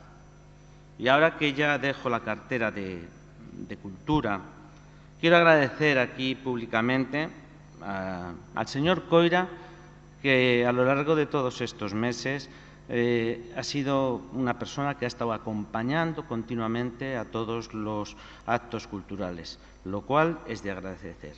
Y también a la alcaldesa por la confianza y el apoyo a lo largo de todos estos meses, incluso en los momentos más difíciles. Los coruñeses y las coruñesas están de suerte sabiendo que la alcaldesa ha acogido el testigo de este sector que tiene tanta presencia en esta ciudad y que tanto la queremos. Muchas gracias. Moitas grazas, señor Celemín. Turno xa para as preguntas de resposta oral do Partido Popular. A primeira sobre mobilidade, señor Deus. Gracias, señora alcaldesa. Por que o Goberno municipal non consensúa con veciños e comerciantes as súas accións que supoñen supresión de aparcamentos e tráfico antes de executalas? Sí, señor Deus, desde o Goberno local falamos, eu diría que cada día cos veciños, comerciantes e hostaleiros a hora de levar adiante as accións de peonalización e de facer o seu seguimento. Los planes de movilidad urbana son uno de los retos más importantes que deben de ser tenidos en cuenta en el desarrollo futuro de las ciudades. Es necesario realizar acciones para lograr que todas las personas dispongan de unas condiciones de movilidad urbana que equilibren los intereses económicos, sociales y ambientales tanto a los residentes de la ciudad como a sus visitantes. Un aspecto fundamental es la determinación de horizontes temporales para conseguir los objetivos de esa movilidad sostenible a corto, medio y largo plazo. No es aconsejable buscar atajos o precipitarse en la toma de decisiones. Si bien es cierto que no existen muchos precedentes en la ciudad, quizás la primera piedra se puso con el PEMUS del año 2013. Debido a esto, creo que todos estamos de acuerdo en modificar algunas tendencias y hábitos con políticas de actuaciones integrales y transversales, orientadas al interés general, que eviten rechazo de las personas y generen colaboración activa. En este punto es donde queremos, desde el Partido Popular, poner el énfasis. Se han adoptado acuerdos con un amplio consenso entre todos los partidos y el tejido social. Incorporación a la red de ciudades que caminan, la implantación de la Coruña 30 o bien la modificación de la ordenanza de movilidad. Y ese amplio consenso debe trasladarse convenientemente a toda la sociedad, uno de los ejes transversales en lo que se apoya ese PEMUS. Por eso nos preocupan los anuncios que este Gobierno realiza a través de los medios de comunicación, trasladando incertidumbre y sorpresa a los vecinos. Podemos poner algunos ejemplos recientes. La eliminación del tráfico rodado y de los aparcamientos en algunas calles no pueden entenderse como peatonalizaciones, pues este término va mucho más allá. Se trata de recuperar espacios para el peatón, pero espacios de calidad. Colocar grandes maceteros en el acceso a algunas calles o suprimir carriles con bloques de granito o borlarlos no convierte el espacio recuperado en apto o atractivo para que sea utilizado por el peatón. Ejemplo lo podemos tener en la calle Compostela. La gente sigue transitando por las aceras, más allá de cruzar por cualquier punto de una acera a otra de la calle. O lo podemos ver en los cantones, que la gente sigue transitando por las aceras porque el asfalto que se le ha adaptado no es adecuado para caminar. O la calle Emilia Pardo Bazán, en donde los vecinos residentes se han movilizado para denunciar una decisión que les parecía inapropiada sin reunirse con ellos. Nos han hecho llegar las firmas de todos esos residentes en esa calle de la ciudad. Están esperando a ser recibidos por usted. Se han suprimido en esa calle 25 plazas de aparcamiento. Algunos estudios dicen que cerca del 40% del tráfico de una ciudad se genera por vehículos en busca de aparcamiento. Si se suprimen estos y no se dan soluciones alternativas, se generan problemas para los vecinos, para los comerciantes y para las personas que visitan nuestra ciudad. Ya hemos comentado en este pleno que de las actuaciones recientes que ha hecho este Gobierno municipal se han suprimido entre 250 y 500 plazas en La Gaiteira, Cuatro Caminos, Os Mayos, Sagrada Familia, Ensanche y Pescadería, sin alternativa de ningún tipo, trasladando la presión del tráfico a calles limítrofes. Según noticias publicadas, los conductores evitan el carril 30 de Juan Flórez porque lo quieren reservado a las bicicletas. La supresión del tráfico en la calle Monte de las Moas suscita preocupación entre los vecinos que advierten la supresión de aparcamientos. La reforma de San Andrés o la actuación en el entorno del mercado de San Agustín generarán tensiones con vecinos y comerciantes si no se consigue un amplio consenso y se ofrecen soluciones alternativas para solucionar todos los problemas de movilidad que tales actuaciones van a producir. Y lo mismo ocurre con la supresión de carriles en el Paseo Marítimo, entre la Torre de las Esclavas y la ya anunciada peatonalización de las calles entre Santa Margarita y Ronda de Nelle, poniendo en alerta ya a los residentes que se quejan de las dificultades actuales para encontrar aparcamiento. Queremos transmitir, pues, a este Gobierno local nuestra decidida apuesta a favor de una movilidad más sostenible, donde el peatón recobre más protagonismo en nuestra ciudad. No debemos convertir la movilidad de la ciudad en un arma arrojadiza, generadora de polémicas y enfrentamientos por la forma en la que se toman las decisiones. Muchas gracias. Sí, señor Deus, casi o remate da súa intervención ten un efecto boomerang porque eu tomolle a palabra, non convirtamos as decisións de mobilidade precisamente en arma arrojadiza. Eu teño a sensación, despois de algunhas das intervencións, agora en outros plenos, de que si que vostedes están tratando un pouco de mobilizar ou de utilizar determinadas políticas de mobilidade en esa dinámica. Entendemos que podan ter esa preocupación, a temos nós a hora de traballar, pero eu lles pediría que, por favor, por unha vez, a partir destes tempos, confíen na absoluta necesidade de trazar políticas de mobilidade que faga que recuperemos espacio público, e a pandemia o está evidenciando dunha forma absolutamente clara. Imos ter que reducir un 60% nos núcleos das cidades as emisións de CO2, está nas portas a lei de cambio climático, e, en ese sentido, eu lle diría que, ademais, como se suele decir ás veces, o paradigma da mobilidade ten mudado moito, xa de antes, pero con motivo da COVID moito máis. E que son precisamente, en moitos casos, as asociacións de veciños, as propias asociacións de comerciantes, a que nos están a solicitar eses procesos de recuperación de espacio público. Outra cousa é que elaboremos os proxectos, licitemos as obras e acomodemos eses espacios peatonalizados a unha nova estética e calidade urbana, que iso leva o seu tempo. Efectivamente, como faremos en Compostela, como faremos en Alcalde Marchesi, como faremos en San Andrés, como faremos nos cantóns e como faremos na remodelación de toda a longitude do Paseo Marítimo. Porque, mire, en Alcalde Marchesi foi precisamente a Asociación de Veciños de Catro Camiños a que solicitou o proceso de implantación da peatonalización prácticamente de forma definitiva con Rúa Primavera. En Monte das Moas, no tramo que está peatonalizado en Monte das Moas, foi a Asociación de Veciños do Zagaiteira Os Castros a que nos solicitou a implantación. En Compostela ten un ámbito comercial absolutamente claro. Por certo, en Compostela suplimos plazas verdes na Rúa Picabia. Con motivo da eliminación de aparcamento de algunhas zonas verdes en Alcalde Marchesi, suplementamos plazas verdes en Avenida de Oza e en Castro Chané. E en Pardo Bazán tamén recibimos un apoio absoluto, unha solicitude por parte do comercio e toda a hostelería de levar adiante ese proceso de peatonalización nunha rúa que o necesita claramente, que se intentou en varias ocasións e que nos imos levar adiante corrixindo algunhas cuestións que algún veciño efectivamente nos está a solicitar. No Clube do Mar acabamos tamén de habilitar como peonil o acceso a un entorno xa máis do que o litoral da praia de San Amaro. Por certo, felicitar, e en este sentido melloramos o espacio público o 85 aniversario do Clube do Mar. Pero, señor Deuso, lle diría que o 50% dos desplazamentos na cidade son a pé, entre o 60 e o 70% do espacio público está ocupado polo vehículo particular. Temos que tratar, evidentemente, de recuperar espacio público, de habilitar máis corredores peatonais comerciais e que beneficien tamén o sector. É máis que a lei do urbana, é máis urbanismo táctico, por dicirlo de alguna forma, e en ese sentido imos traballar co máximo consenso posible. Non temos ningún interés en crear ningún tipo de conflito cos procesos de peonalización.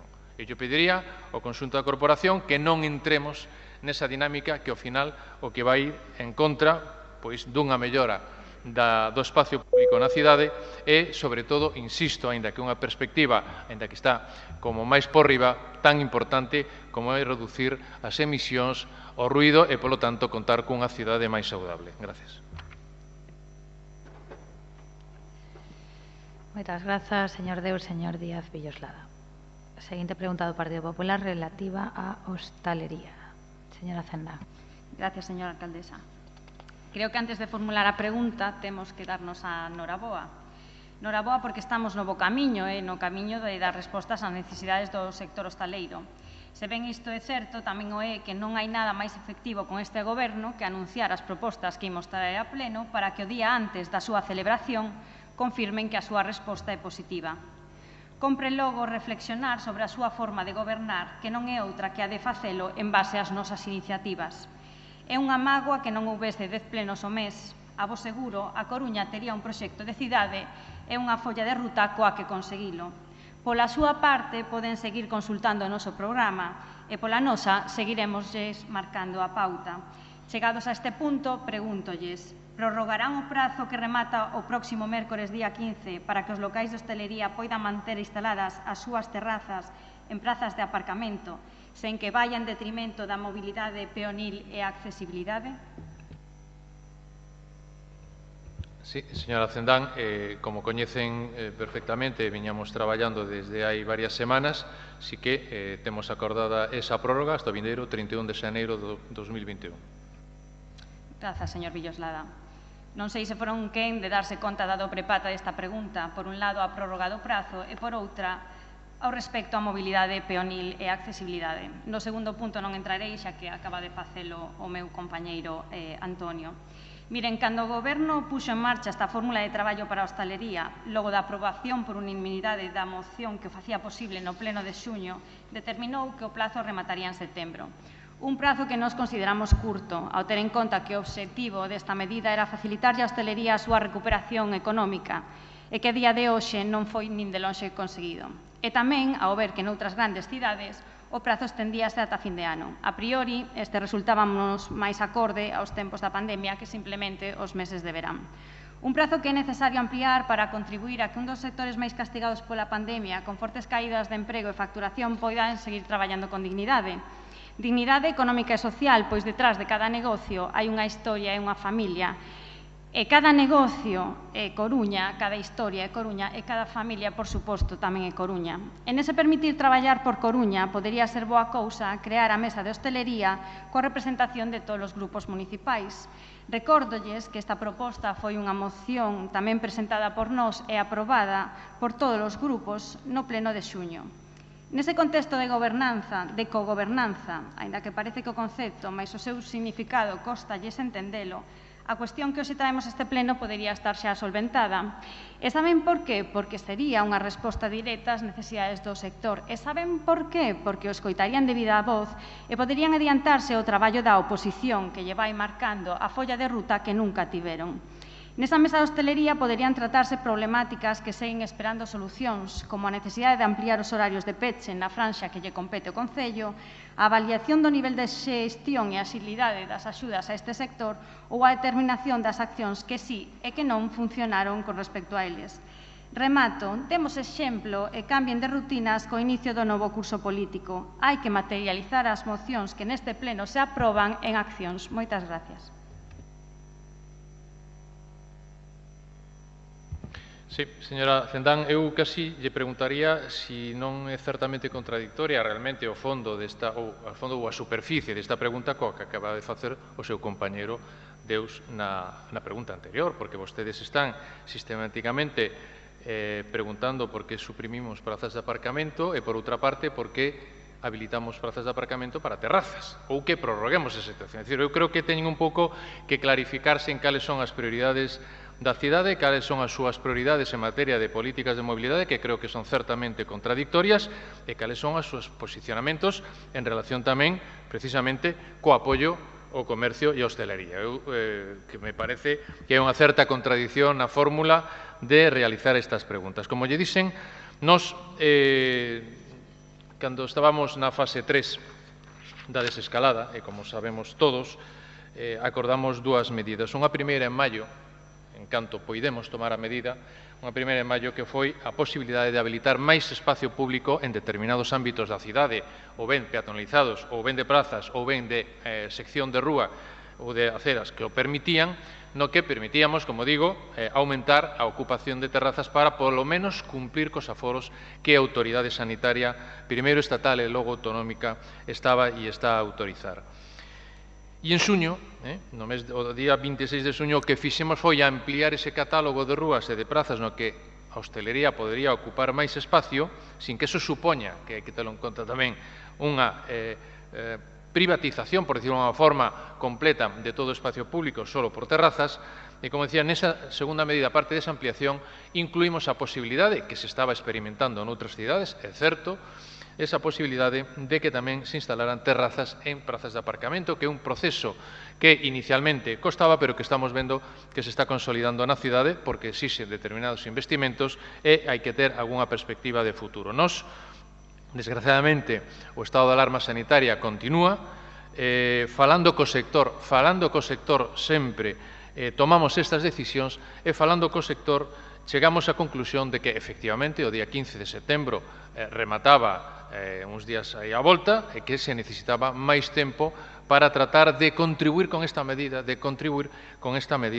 a apoiar o sector do comercio, sobre todo o sector da hostelería, e por eso, tanto este punto como a prórroga das peonalizacións provisionais se acordaron hasta que pasen as festas de Nadal, incluso Reis, e incluso entremos en final de xaneiro, para que exista unha perspectiva de investimento e unha certa capacidade de recuperación. Eu creo que son moitas as medidas que se están a tomar polo goberno local para tratar de paliar o duro golpe que está sufrindo o comercio, o duro golpe que está sufrindo a hostelería, pero eu tamén lles diría, porque están a gobernar na Xunta de Galicia, que cando se toman medidas sanitarias por parte da autoridade sanitaria, hai que tomar medidas de choque precisamente para os sectores de Galicia, polo menos en este caso, que están a sufrir un intenso golpe e non estamos vendo en estes ámbitos que a Xunta de Galicia este movendo ficha para tratar de aguantar e de establecer un plan de choque para este sector. É fundamental que se poñan as pilas neste sentido. Gracias. Moitas grazas, señora Cendán. Señor Díaz Villoslada. Última pregunta do Partido Popular relativa á Policía Municipal. Señora Gallego. Muchas gracias. Bueno, ¿qué piensa hacer el Gobierno municipal para garantizar la seguridad de la Policía Municipal? Gracias, señora alcaldesa. Propoñer as medidas, plans e medios necesarios para que desenvolvan o excelente traballo que fan coa maior seguridade. Permítanme que antes de nada celebre y celebremos la derogación del Real Decreto Montero que se acaba de producir en el Congreso con algo histórico. Votos a favor del PSOE y de Podemos, el Gobierno, y el resto de todos los grupos en contra. Es algo histórico, tercera vez que sucede desde 1979. Hoy ganan los ayuntamientos, gana el municipalismo y los ciudadanos, y pierde el Partido Socialista y Sánchez históricamente. Bueno, centrándome en el tema. Hasta esta semana la Policía Local y la Seguridad Ciudadana dependían de la alcaldesa. Es imposible asumir las obligaciones de alcaldesa y las propias de una concejalía como es la de Seguridad Ciudadana. Ferreiro ya cometió en su momento el mismo error y tuvo que rectificar. Ahora se crea una concejalía de Seguridad Ciudadana y Turismo que no tiene mucho que ver, pero que, bueno, realmente deseamos que funcione por el bien de la ciudad. Los policías locales se quejan de que no se les aplican los protocolos de seguridad sanitaria, que son muy claros y concisos. Aislamiento de todas las personas que han estado en el turno de sala con el compañero que ha dado positivo, pruebas PCR a todos el mismo día y una segunda prueba a los 15 días y, por supuesto, desinfección inmediata de la sala. Entre cada turno de mañana, tarde y noche es necesario realizar una desinfección profunda de la sala debido a que no tiene ventilación adecuada. Es vital garantizar la prevención de riesgos en las personas que desarrollan un trabajo esencial como es el de policía local. Si no cuidamos a los que nos protegen, pues lógicamente vamos mal. Sus representantes han mostrado públicamente su malestar y preocupación tras el positivo de uno de sus compañeros, quejándose de la falta de información, se enteraron por la limpiadora y de actuaciones de desinfección. Hace cosa de un mes se reunieron con nosotros para manifestarnos sus quejas en este sentido, pero el tema es peor tras conocerse un positivo que ni se les comunicó, como ya dije. Pedimos una información clara, que se sigan los protocolos, que se les realicen las pruebas y se les facilite todo el material de desinfección de instalaciones y vehículos. Se les retiraron hasta los puntos de desinfección que tenían durante el confinamiento y ahora encima reciben a gente en el cuartel. Y les dice el Gobierno municipal que es porque finalizaron los contratos de medio ambiente. Si están pagando todo el medio ambiente sin contrato, supongo que uno más tampoco les importará y el importe será mucho menor que los demás. Lo que ellos demandan, ni más ni menos, y que además tienen toda la razón, se han restringido el dispositivo de ocio nocturno porque los locales están cerrados. Ellos no lo entienden, nosotros tampoco. Precisamente tendrán que vigilar que se cumpla esa norma. También se queja la Policía Nacional y con razón. Ha habido contagios entre policías y sus familiares por falta de prevención. Llevan más de 2 meses pidiendo una reunión con el delegado del Gobierno para que permita que se les hagan los test y pruebas que les ofreció la Xunta de Galicia hace ya más de 3 meses. Todo por no firmar un convenio con la Xunta. Ayer, ante la convocatoria de una concentración, antes de ayer, en la delegación del Gobierno reciben una llamada de su jefe diciendo que a partir de la semana que viene parece ser que se los van a realizar. Y para colmo, nosotros entendemos que es personal que está en contacto directo con el coronavirus porque están a pie de calle, vigilando que se cumplan las normas sanitarias, practicando detenciones, haciendo su trabajo en este momento y especialmente durante el confinamiento, incluso sin el material de protección adecuado. Para terminar, simplemente, pues ahora la ministra Calviño anuncia que están estudiando congelar su sueldo y el de todos los funcionarios, incluso bajarlo un 2%. Muchas gracias. Gracias, señora alcaldesa. Yo no puedo calificar como histórico el perder 30 segundos en un tema que puede ser muy importante para dejar de hablar de las necesidades de la policía local de este concello. Efectivamente, yo asumo un área, en este caso de seguridad ciudadana, con una intención muy clara que viene definida ya por lo que venía siendo la actividad de la alcaldesa en este sentido, y es poner no solo a la policía local, evidentemente a todos los cuerpos que forman parte de este sistema de seguridad coruñés, bomberos y protección civil, en donde tienen que estar también. Y esto, a colación de lo que es el impacto o efectivamente la coordinación con las necesidades que surgieron desde la pandemia, pues me lleva a relatarle que existe una guía de autoprotección y de utilización de medios de protección frente al coronavirus para la Policía Local de A Coruña, que efectivamente está en vigor y se está aplicando, que seguramente tendrá que ser permanentemente actualizada y avaliada por las restricciones o requisitos que en las autoridades sanitarias vayan planteando en función de la evolución de la pandemia, pero en donde lo que se intenta precisamente es que la policía desarrolle sus funciones con la máxima seguridad posible en lo que es la organización de sus reuniones, briefings, la limpieza de los vestuarios, las distancias de seguridad, la prohibición de que distintos compañeros acudan a secciones de las que no son miembros, los accesos diferenciados de entradas y salidas, La articulación de protocolos diferentes, por ejemplo, en la toma de controles en la furgoneta que se hacen en el exterior. Bueno, son cuestiones que habrá que ir matizando sobre esa guía de autoprotección que favorezcan el trabajo de la policía, y no solamente a la hora del COVID, sino también a todo lo que supone que un colectivo históricamente, y lo digo con todo el conocimiento ciudadano del mundo, creo que popularmente, y no a efectos de Partido Popular, muy maltratado, en el sentido de que son aquellos garantes de lo que es la seguridad de nuestra ciudad. Hoy están precisamente en el despliegue de la apertura y el cierre de los colegios, ayudando a que padres, madres, niños y niñas desarrollen con total seguridad el acceso y el retorno a sus casas, alejándose lo máximo posible del virus. Pues que los miembros de la seguridad de esta ciudad, de A Coruña, estén dotados y estén a la altura de lo que tienen que estar. Simplemente recordar en ese sentido que ya la dotación en su día había sido una presunción por parte de un antecesor mío, el señor Garcés, y que procuraremos, en la medida de lo posible, ponernos al día precisamente para que policías, bomberos y protección civil no tengan ninguna falla en lo que es las necesidades que desde el Concello haya que aplicar para la mayor seguridad y protección de los ciudadanos de nuestra ciudad. Muchas gracias. Moitas grazas, señora Gallego e señor Borrego.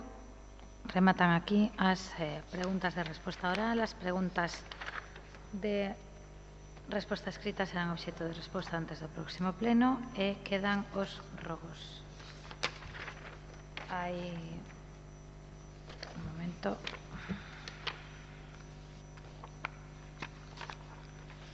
Seis rogos orais do BNG, 5 da Marea Atlántica e 6 do Partido Popular. Turno para o Bloque Nacionalista Galego, cando queira.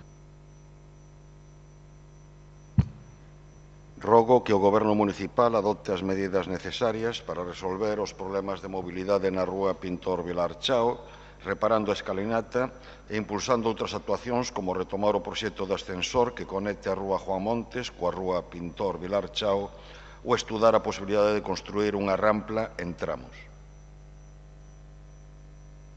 O Grupo Municipal do BNG realiza o seguinte rogo: que o Goberno local se comprometa a revitalizar e actualizar a Escola Municipal de Música a través da súa representación no Consorcio para a Promoción da Música, impulsando as seguintes medidas.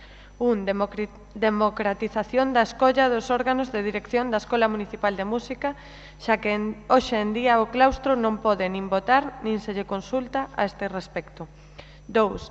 Reforma do Consorcio para a Promoción da Música para contar cunha representación da Escola Municipal de Música dentro do seu órgano de goberno, xa que está gobernando a escola de costas a ela.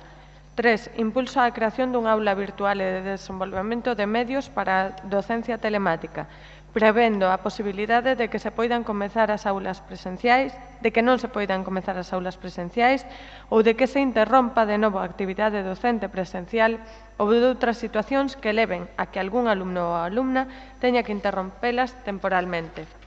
4. Redacción e aprobación dun regulamento de réxime interno que recolla, entre outras cuestións, os deberes e dereitos do alumnado, do profesorado e do persoal non docente.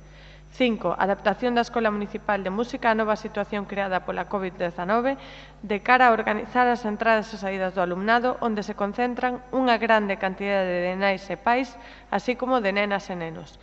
E 6. Renovación e reparación das deficiencias do edificio da Escola Municipal de Música para o seu bo estado e a súa modernización. Rogamos que o Goberno Municipal regularice coa máxima celeridade posible o sistema de provisión de postos de traballo no Concello da Coruña, establecendo o concurso como sistema habitual e que se execute sobre a totalidade das vacantes pendentes ao mesmo tempo. En consecuencia, o Grupo Municipal do BNG roga ao Goberno Municipal que acote o recurso á Comisión de Servizos a situacións excepcionais suficientemente motivadas por razóns de urxencia e necesidade.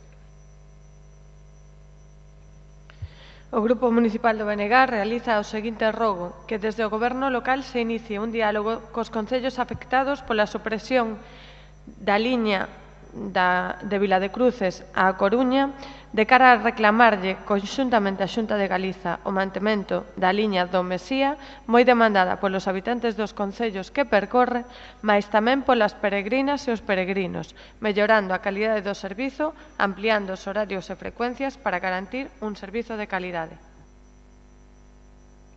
Os centros especiais de emprego de iniciativa social teñen como principal obxectivo fomentar o emprego de calidade das persoas con discapacidade e das persoas en situacións de risco de exclusión social. A Lei de Contratos do Sector Público consolida e amplía a figura da reserva de contratos, reforzando a obriga de reservar unha porcentaxe mínima a centros especiais de emprego de iniciativa social. En consecuencia, o Grupo Municipal do BNG realiza o seguinte rogo: que o Goberno municipal, na súa política de contratación, favoreza o emprego de calidade das persoas con discapacidade e das persoas en situación de risco de exclusión social, establecendo unha porcentaxe mínima significativa de reserva de contratos a centros especiais de emprego de iniciativa social. E, por último, o Grupo Municipal do BNG realiza o seguinte rogo. Primeiro, que esta Corporación Municipal, a través dos procedementos establecidos no Regulamento de Honras e Distincións, proceda a tramitar o outorgamento da denominación dunha rúa co nome de Pepe Temprano, como recoñecemento a toda unha vida dedicada á nosa música, cunha traxectoria histórica de enorme calidade artística e que se conceda pola Corporación Municipal. E dous, que no trámite de outorgamento dunha rúa co nome de Pepe Temprano, o Goberno local consulte coa Asociación de Veciños e Veciñas de Eirís e dialogue con eles a súa situación concreta, procurando unha vía mixta que permita, á vez de honrar este persoeiro da música tradicional, conservar tamén a microtoponimia do lugar. Moi ben, moitas grazas ao Grupo Municipal do BNG. Turno para a Marea Atlántica. Adiante. Sí, moitas grazas. Que o Concello da Coruña reforce os servizos de conciliación a domicilio co fin de dar unha resposta ás necesidades das familias, especialmente das familias monomarentais que se están atopando ante situacións de máxima vulnerabilidade ou non contar co apoio da Administración Pública. No pleno da Corporación do pasado 30 de xullo de 2020, a iniciativa do Grupo Municipal da Marea Atlántica, incluíronse no expediente de modificación de crédito M3 2020 os recursos precisos para a asinatura dos seguintes convenios. Un convenio en favor da Asociación de Librarías da Coruña para actividades de dinamización e promoción da lectura, un convenio en favor da Asociación Galega de Salas de Música ao Vivo Clubtura para a organización e celebración do Festival Atlántico de Bandas Locais en salas de concertos da cidade e un convenio en favor do Hockey Club Borbolla para o fomento do hockey femenino. Polo antedito, o Grupo Municipal da Marea Atlántica formula o seguinte rogo. Un, que se aceleren os trámites para proceder canto antes á formalización e sinatura destes convenios, a fin de que as entidades poidan executalos coas menores dificultades posibles no presente exercicio.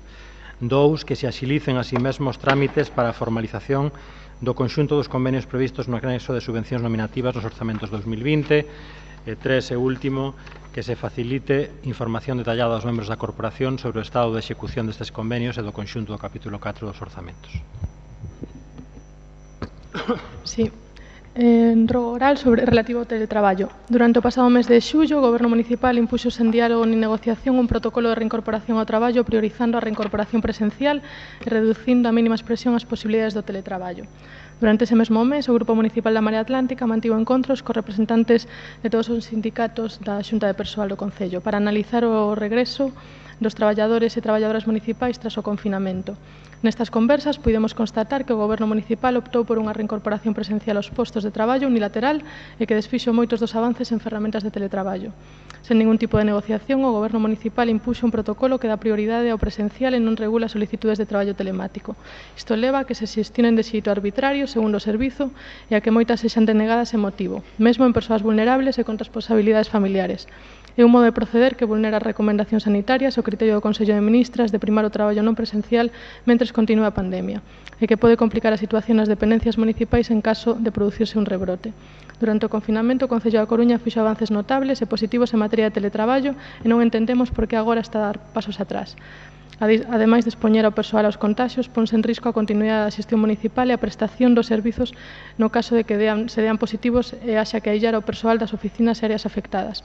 Compre lembrar que entre as medidas aprobadas no Concello para afrontar a crise do COVID atópanse como proposta da Marea Atlántica unha partida orzamentaria para mellorar as ferramentas de teletraballo e facilitar tamén que órganos como Pleno, as xuntas de goberno local, comisións informativas ou as mesas de contratación poidan realizarse a distancia. Por todo isto, o Grupo Municipal da Marea Atlántica roga que a Consellería de Persoal negocie unha instrucción para regular as solicitudes de teletraballo e que amplíe os supostos, que o Goberno Municipal desenvolva un protocolo claro en caso de contagio en algunha dependencia municipal e garantiza a continuidade na prestación dos servizos municipais, que o Goberno Municipal adapte o funcionamento dos órganos colexiados ou nomeadamente do Pleno Municipal a un funcionamento íntegramente telemático en caso de necesidade, tal e como sucede en múltiples administracións públicas dende fai meses, que o Goberno Municipal utilice os fondos dispoñibles e aprobados no orzamento municipal para favorecer a modernización da administración e o normal funcionamento do Concello da Coruña e dos seus servizos de xeito telemático. Rogo oral relativo a axilizar as axudas Presco aos hostaleiros. Agora máis que nunca, os servizos municipais deben funcionar de maneira dilixente e transparente. Moitos veciños e veciñas da nosa cidade, pequenas empresas, hosteleiros, traballadores de pequeno comercio dependen diso para manterse a flote. Tal e como manifestan os hostaleiros, que, por certo, mañá, de novo, realizarán unha concentración silenciosa ás 12 na Praza de María Pita, o Concello non está dando resposta á súa situación nin resolvendo de maneira áxil as axudas municipais. E por iso que, dende o Grupo Municipal da Marea Atlántica, rogamos ao Goberno Municipal que axilice as axudas do Presco, valorando a rigorosidade e urxencia de cada caso, así como a absoluta transparencia na repartición das axudas. E, por último, rogo oral relativo á devolución da cuota do Polideportivo de San Diego. Pasada semana, a Marea Atlántica denunciaba que a maioría da plantilla do Polideportivo de San Diego segue en ERTE, a pesar de que as instalacións reabriron en xullo, con horario reducido, reducción a mínima expresión das actividades deportivas e cun persoal insuficiente para atender a instalación. A pesares diso, ás persoas usuarias cobróuselles o 100% da cuota. Esta situación contradí, entre outras cousas, a promesa da alcaldesa e o acordo do conxunto da corporación do mes de marzo de manter o emprego intacto en todos os servizos do Concello, a pesar da situación de pandemia. Por todo iso, o Grupo Municipal da Marea Atlántica roga que o Goberno Municipal exerza a súa responsabilidade fiscalizadora coa empresa Supera, encargada da concesión de San Diego, e garantice o persoal suficiente para o cumprimento dos protocolos sanitarios no uso da instalación, e que o Goberno Municipal estude compensacións para os usuarios que pagaron as mensualidades completas en xullo e agosto, pese a ter un servizo reducido nas instalacións deportivas de San Diego. Moitas grazas ao Grupo Municipal da Marea Atlántica. Turno para o Partido Popular.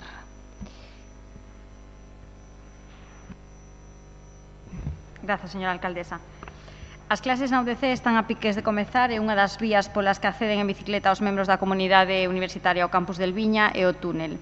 Unha vía que se atopa nun estado de desolación. A irregularidade do terreo e a falta de mantemento podería chegar a causar accidentes de alto risco. Por eso rogamos que, sendo mellor previr que curar, acondicionen este vial de bicicletas como corresponde para que os usuarios que acoden ás aulas ao seu través o fan en condicións de seguridade. Grazas. Moitas grazas. O Grupo Municipal do Partido Popular formula o seguinte rogo que ten que ver coa toma de decisións que este Goberno Municipal tomou coa eliminación do tráfico e aparcamentos na rúa Emilia Pardo Bazán. Rogamos que o Goberno Municipal escoite os veciños afectados pola peatonalización da rúa Emilia Pardo Bazán e a tal fin atenda a solicitude de reunión que os mesmos teñen feito tanto o concelleiro, señor Díaz Villoslada, como mesmo a propia alcaldesa. Moitas grazas. Gracias, señora alcaldesa. O seguinte regular é relativo á rúa Alcaldeléns. Dende hai meses a veciñanza da rúa Alcaldeléns ven denunciando a conducta dun veciño residente no número 11 da demandita rúa, que de xeito continuado no tempo pon música de madrugada impedindo o dereito ao descanso do veciños, do inmoble e da contorna. Isto ten provocado numerosas chamadas á policía local, así como queixas orais e por escrito de alo menos 4 comunidades de veciños sen que as súas razonables demandas sexan atendidas de ninguna maneira. Por iso rogo que por parte do Concello se atendan as reiteradas queixas dos veciños da contorna do número 11 da rúa Alcaldeléns e se adopten as medidas necesarias para poñer fin aos problemas de convivencia existentes garantindo o dereito ao descanso. O segundo rogo oral é relativo á Praza Francisco Prego, tendo en conta que unha das obrigas de toda a Concellería é o mantemento das distintas rúas, parques, prazas do término municipal e tendo en conta que o Goberno municipal debe de realizar accións en todos os barrios da cidade, rogo que o Goberno municipal arranxe a Praza Francisco Prego na que a limpeza brilla pola súa ausencia, existindo señais con conos que advirten do perigo sin arranxar o desperfecto dende fai 5 meses e ao coincidindo cunha zona, ademais coincidindo cunha zona de xogos infantís e dunha gardería de cativos. Se aporta tamén documentación gráfica. O terceiro rogo é relativo a deportes.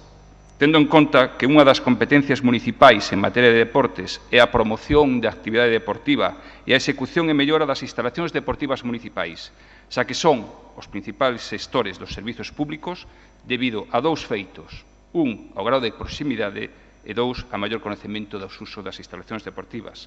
E tendo en conta a situación en que se encontra unha entidade con máis de 40 anos de existencia, sendo unha referencia a nivel internacional, nacional e olímpico, como é a Escola de Lanzadores da Coruña, rogo que o Goberno municipal e a nova Concelleira de Deportes tome medidas para analizar a situación en que se encontra esta entidade ante a falta de instalación específica para desenvolver a súa actividade e que tome o compromiso de solucionar esta situación adecuando os espazos e as zonas alternativas para que os deportistas podan adestrar.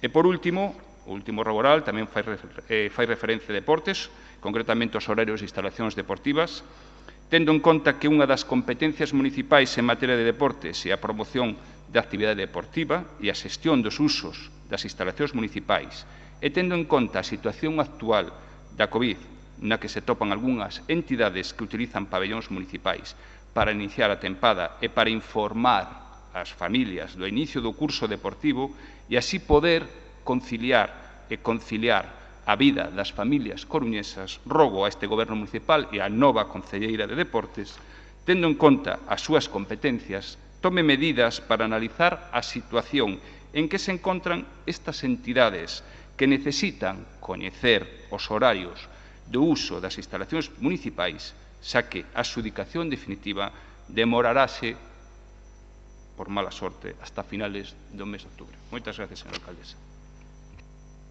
Moi ben, pois moitas grazas a todos e a todas. Ata aquí o pleno ordinario. Como sempre, un placer debatir con vostedes. Moitas grazas polo traballo. Rematado o pleno, o turno para o escano cidadán. Hai dúas peticións. Imos comezar coa señora Pérez Campos. Dona Marta Pérez Campos, por favor, ocupe o escano cando queira. Pode iniciar a súa intervención. Como saben, as intervencións do escano son de 3 minutos, aínda que somos flexibles no tempo.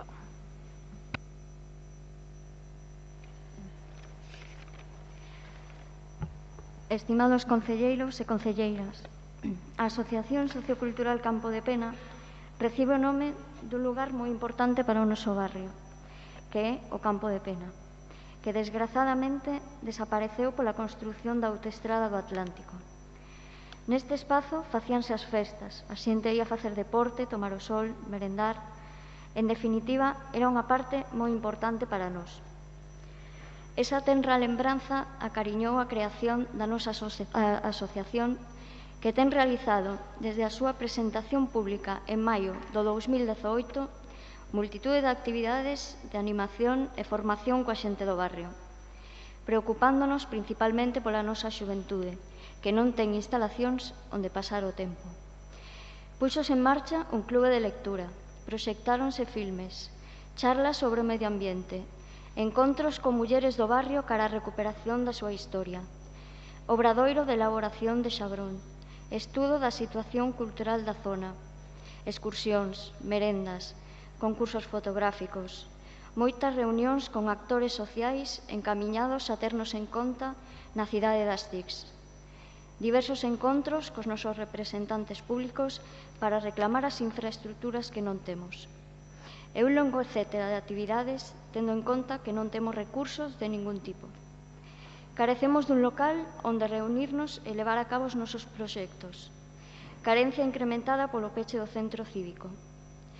Campo de Pena fixo varias solicitudes ao Concello e enviou dito escrito a diferentes formacións políticas onde pedíamos que se nos cedera temporalmente un local exterior situado no Mercado Municipal de Palavea, local que, por certo, leva anos baleiro, ou ben compartir o amplo local da Asociación de Veciños sen que supuxera interferencia nin obstáculo nas actividades de cada unha das asociacións. Seguimos sen recibir resposta algunha. Somos a única asociación sociocultural no noso aillado e abandonado barrio. Queremos facer tamén mención das grandes carencias de todo tipo, nomeadamente socioculturais e participativas do noso barrio de Palavea, e a ausencia de entidades como a nosa que actúen nel tentando fortalecer o tecido cidadán. Grazas por esta oportunidade e desexamos unha acollida positiva da nosa solicitude. Grazas.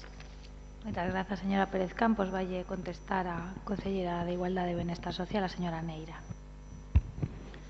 Gracias, señora alcaldesa. Bueno, pues buenas tardes ya, Marta. Agradecer, lógicamente, que hagas uso de este escaño ciudadano y agradecer, lógicamente, como cualquier otra entidad, el trabajo diario que además ha relatado y que a la luz de lo que has comentado es constante. En el tema de los locales y en el tema de las peticiones de los locales que se hacen por parte de las entidades, no es una petición aislada y hay pues un número importante de entidades que llevan muchos años ejerciendo su actividad en esta ciudad que tampoco, desafortunadamente, no tienen acceso a un local de carácter municipal. Desgraciadamente, el número de locales que tenemos no es infinito y en los tiempos en los que corren es una mala época, fundamentalmente porque los centros y todos aquellos locales de los que nosotros dispongamos en esta época de segunda oleada de COVID tienen que estar sujetos, evidentemente, a las necesidades prioritarias que pudieran surgir. Esto es así tanto en el barrio de Palavea como en cualquier otro. No estamos exentos de que mañana se nos pueda solicitar por parte de algún instituto, por parte de algún colegio, para hacer desdoblamientos, como viene sucediendo, y eso será prioritario, de la misma manera que será prioritario, lógicamente, establecer en el centro cívico algún tipo de servicios. No obstante, y una vez que se vuelva pues a una normalidad que permita pues hacer actividades con frecuencia, sucederá lo mismo que ha sucedido hasta ahora, que es que habéis tenido acceso al centro cívico cuando así sea requerido para la realización de las actividades y como se hace con cualquier otro tipo de entidad, siempre que no entre, lógicamente, en contradicción pues con los servicios que presta el propio centro, con las actividades que están diseñadas, lógicamente, desde el propio centro. Por lo tanto, nuestra disponibilidad pues para avanzar en alguna solución al respecto, no obstante, para no caer en prometer cosas de difícil cumplimiento, por lo menos a corto plazo, deciros eso, que estamos en un momento en que todas las instalaciones municipales están sujetas a esta nueva normalidad que nos hace pues tener que tenerlas reservadas para pues posibles usos de carácter prioritario en el ámbito de la conciliación, en el ámbito de la educación o en otro tipo de cuestiones. Muchísimas gracias. Moitas grazas, señora Neira. Moitas grazas, señora Pérez Campos, pola súa participación en Escano Cidadán. Segundo e último turno para o señor Monge González. Cando queira, é un placer velo de novo por aquí.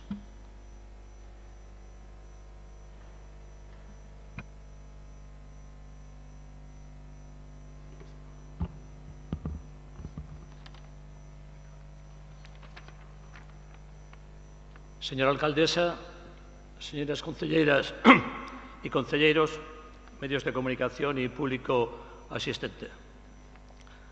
En primer lugar, señora alcaldesa, como sempre, espero comprensión no tempo para poder ler as dúas páxinas. A miña aten toda. Os compañeiros creo que queren ir a comer a casa, pero bueno, adiante. Aproveite o tempo. Moitas gracias por poder intervir neste pleno en nome da Plataforma Cívica Galicia pola República e polo Dereito a Decidir, que agrupa 25 entidades. Este escano é hoxe unha tribuna popular para falar sobre a retirada de distincións ao rei Juan Carlos. E comenzo con unha referencia histórica. A Coruña é unha cidade republicana e así o manifestou cando poido decidir entre monarquía e república. Nas eleccións municipais do 12 de abril de 1931, as candidaturas republicanas tiveron 35 concelleiros e as candidaturas monárquicas 5. O 15 de abril, ao día seguinte de proclamarse a República, todos os medios de comunicación da Coruña recollían que la proclamación de la República suscitó general entusiasmo popular. Nas eleccións a Cortes de xuño de 1931, as candidaturas republicanas conseguían na provincia da Coruña 13 diputados e 3 as monárquicas. 18 de xullo de 1936, sublevación militar e fascista. Defendendo a democracia frente á sublevación, defendendo a Constitución e o goberno lexítimo da República, foron paseados e fusilados o alcalde da Coruña, Alfredo Suárez Ferrín, o gobernador civil, Francisco Pérez Carballo, o gobernador militar, Rogelio Caridad Pita, o general xefe da 8ª División Orgánica, Enrique Salgado Molinuevo, o comandante das Forzas de Asalto, Manuel Tejero, o secretario do Concello, Joaquín Martín Martínez, o xefe de intervención, Manuel Prado Allegue, o vicepresidente da Diputación, Ángel Casal, o presidente da Agrupación Socialista Coruñesa, Ramón Maseda, galeguistas como Pedro Galán Calvente, dirixentes sindicais como José Villaverde da CNT e Eugenio Carré Naya da UGT, e así ata 600 persoas da comarca da Coruña asesinadas cuxos nomes figuran no memorial da Avenida de Navarra. Aquí non houve guerra civil, sino un auténtico xenocidio.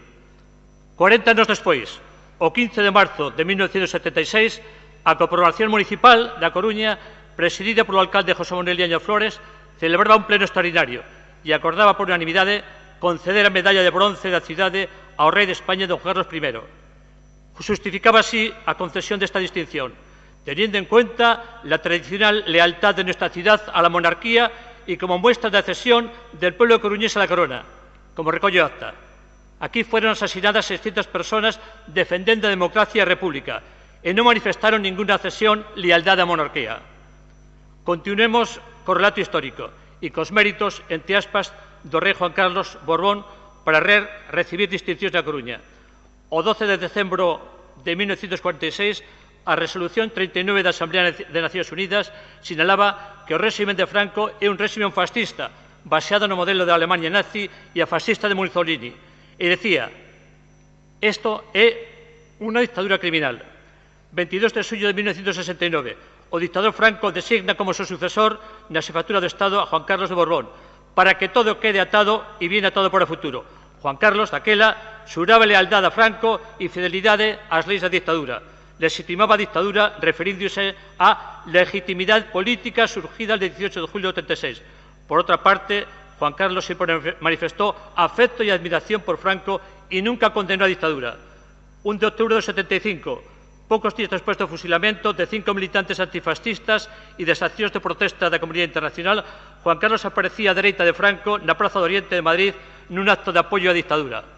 26 de novembro de 75, 6 días despois do falecemento do dictador, só 6 días despois, e como sinal de agradecimento, o rei Juan Carlos asinaba un decreto de concesión dos títulos nobiliarios de señoría de Meirás e ducado de Franco.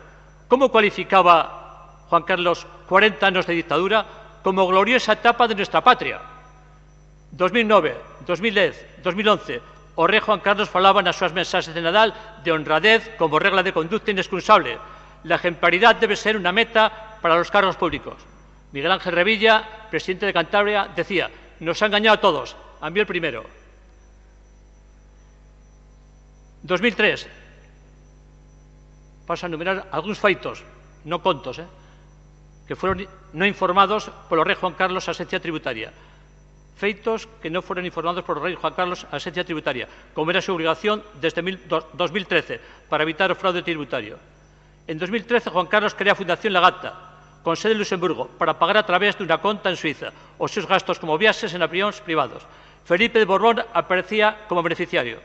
Outro feito, e non conto, 2008, Juan Carlos ordena a constitución da Fundación Lucum, con sede en Panamá, para ocultar a súa fortuna e abre conta na banca suiza. Felipe de Borbón aparecía como beneficiario.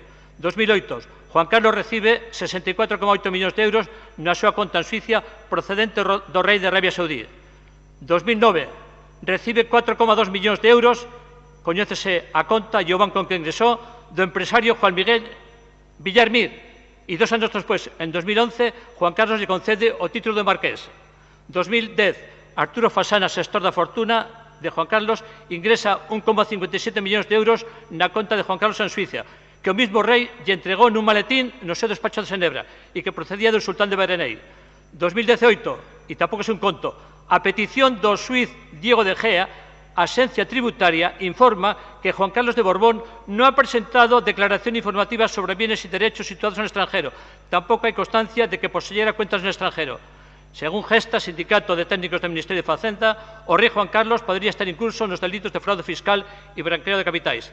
Desde marzo de 2019, Felipe VI e o Goberno teñen coñecemento das fundacións e contas do rei Juan Carlos no estranxeiro e ocultan esa información á cidadanía e á Facenda e á Fiscalía.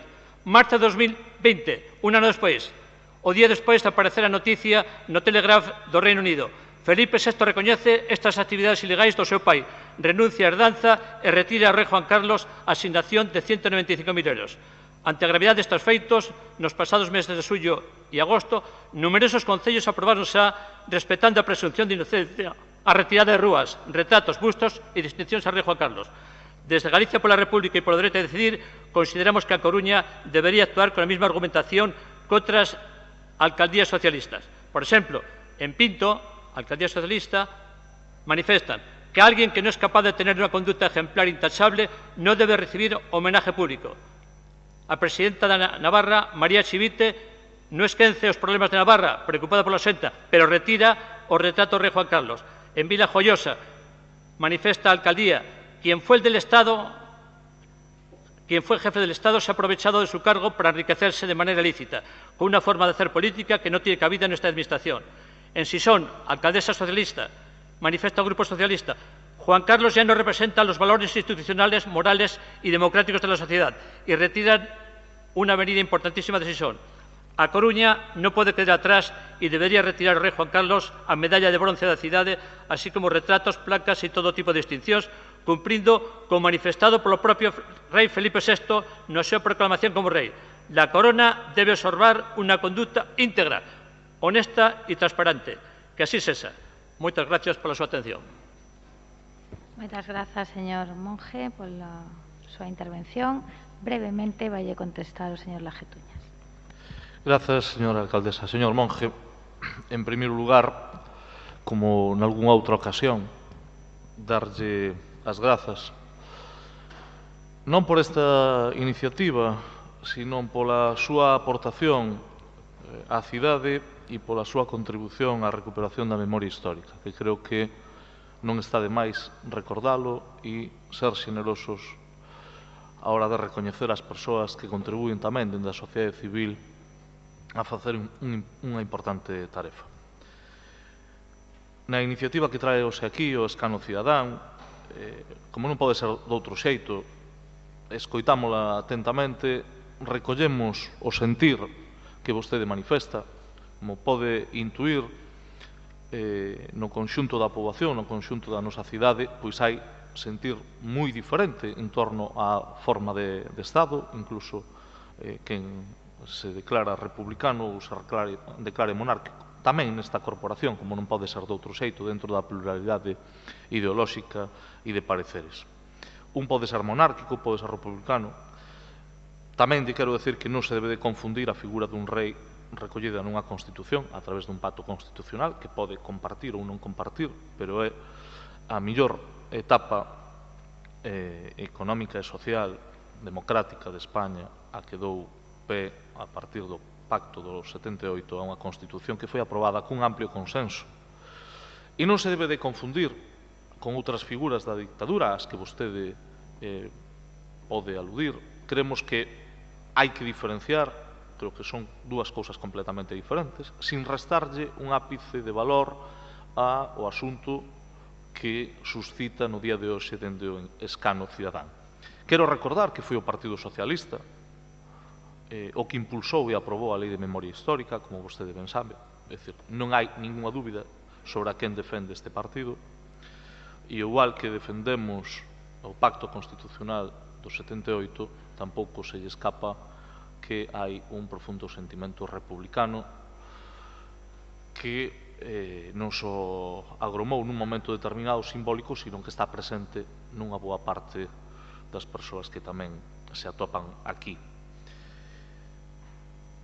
Decirlle que coincidimos con vostede en que o que se vai coñecendo é certamente alarmante, pero sí quero aproveitar este escano cidadán para facer unha reflexión que é políticamente incorrecta e seguramente non se sume ao coro de axusticiar a xente como se fai habitualmente sin ningún tipo de réplica. O máis fácil é xuzgar a unha persona denominada hoxe rei emérito sin xuicio. Se fai habitualmente cos que participan no ámbito público, na vida pública, na política, onde a presunción de inocencia en España, teño que dicirlle que está completamente zapateada, permítame a expresión vulgar, pero creo que do que estamos a falar aquí non debería de ser da presunción de inocencia. O dixen nunha intervención anterior, creo que é absolutamente impresentable as actuacións das que se están a falar. Eu non son xuiz, nin debo de xuzgar, non o fago habitualmente, non o vou a facer agora, aínda que sei que sería o populista e o popular xuzgar alguén. Como pido que non se faga habitualmente con ningún compañeiro meu do goberno, tampouco comigo, creo que non se debe de xuzgar cando eso lle corresponde a outras instancias, pero sí se pode ter opinión e compartir que é certamente alarmante algúns dos feitos aos que vostede aludiu aquí e, polo tanto, tamén decirlle que as presas son incompatibles con facer xusticia. Se hai que facer algún tipo de xustiza e así se determina por a Administración de Xustiza, pois aí se estará. E, desde logo, non nos vai a tremar a man, señor Monge. Estamos plenamente comprometidos co sistema democrático, como non pode ser de outro xeito, e tamén con o que vostede puso sobre a mesa. E é bo, ademais, é bo que a sociedade civil traslade o que vostede trasladou hoxe e non escoitalo e non atendelo e non entendelo, creo que sería un erro. Quero que entenda a diferencia que facemos entre o que suscitou e que nos xuzguemos. Eu creo que non se debe de xuzgar, eso correspóndelle aos tribunais, pero podemos ter opinión e que defendamos o pacto constitucional do 78, que hai unha forma de monarquía parlamentaria, aínda que non fora a que defendeu o Partido Socialista na ponencia constitucional, non nos debe de impedir calificar os feitos que foron coñecéndose nos últimos meses. E repítolle e reitérolle, complicidade con feitos impresentables, ninguna, porque defender a cousa pública, defender o ámbito público, tamén ten que ver con ter unha visión clara das cousas. Se pode defender o pacto constitucional e decir que a actuación do señor Juan Carlos I de Borbón é absolutamente impresentable. É non só compatible, sino que sería desexable que todos aqueles que teñen responsabilidades de goberno o dixeran así con esa claridade para que non haxa ninguna dúbida e para ter claro que non hai que tapar as vergoñas de ninguén. Pero tamén lle vou decir outra cousa, e sirve para Juan Carlos I e para outros moitos. Hai que probar todo aquilo que se pon sobre a mesa. E, cando as persoas formulen acusacións, teñen que ser capaces de sostelas e de defendelas, porque, se non é así, o que están é ensuciando o ámbito no que nos movemos. Por lo tanto, esperemos que os tribunales poñan as cousas no seu sitio e iso non nos impide que teñamos unha opinión. E a opinión creo que ten sido bastante clara, señor Monge. Conta co recoñecemento deste goberno pola labor que está facendo nesta cidade. Non hoxe, que ven facendo dende fai tempo. Pero tamén, por respeto a moitas persoas que sufriron na ditadura, creo que temos que diferenciar aquilo do que vostede falou hoxe do que falamos noutras ocasións, como é o respeto ás familias e o respeto á recuperación da memoria histórica. Creo que nos faríamos un favor todos diferenciando a opinión sobre o rei emérito sobre o que ten que ver co que pasou na ditadura e con moitas persoas que teñen sufrido. Moitas gracias. Moitas grazas, señor Laje, pola brevidade e a concisión. Sei de que se ríen. Grazas, señor Monge, unha vez máis, e a todos que teñan boa tarde.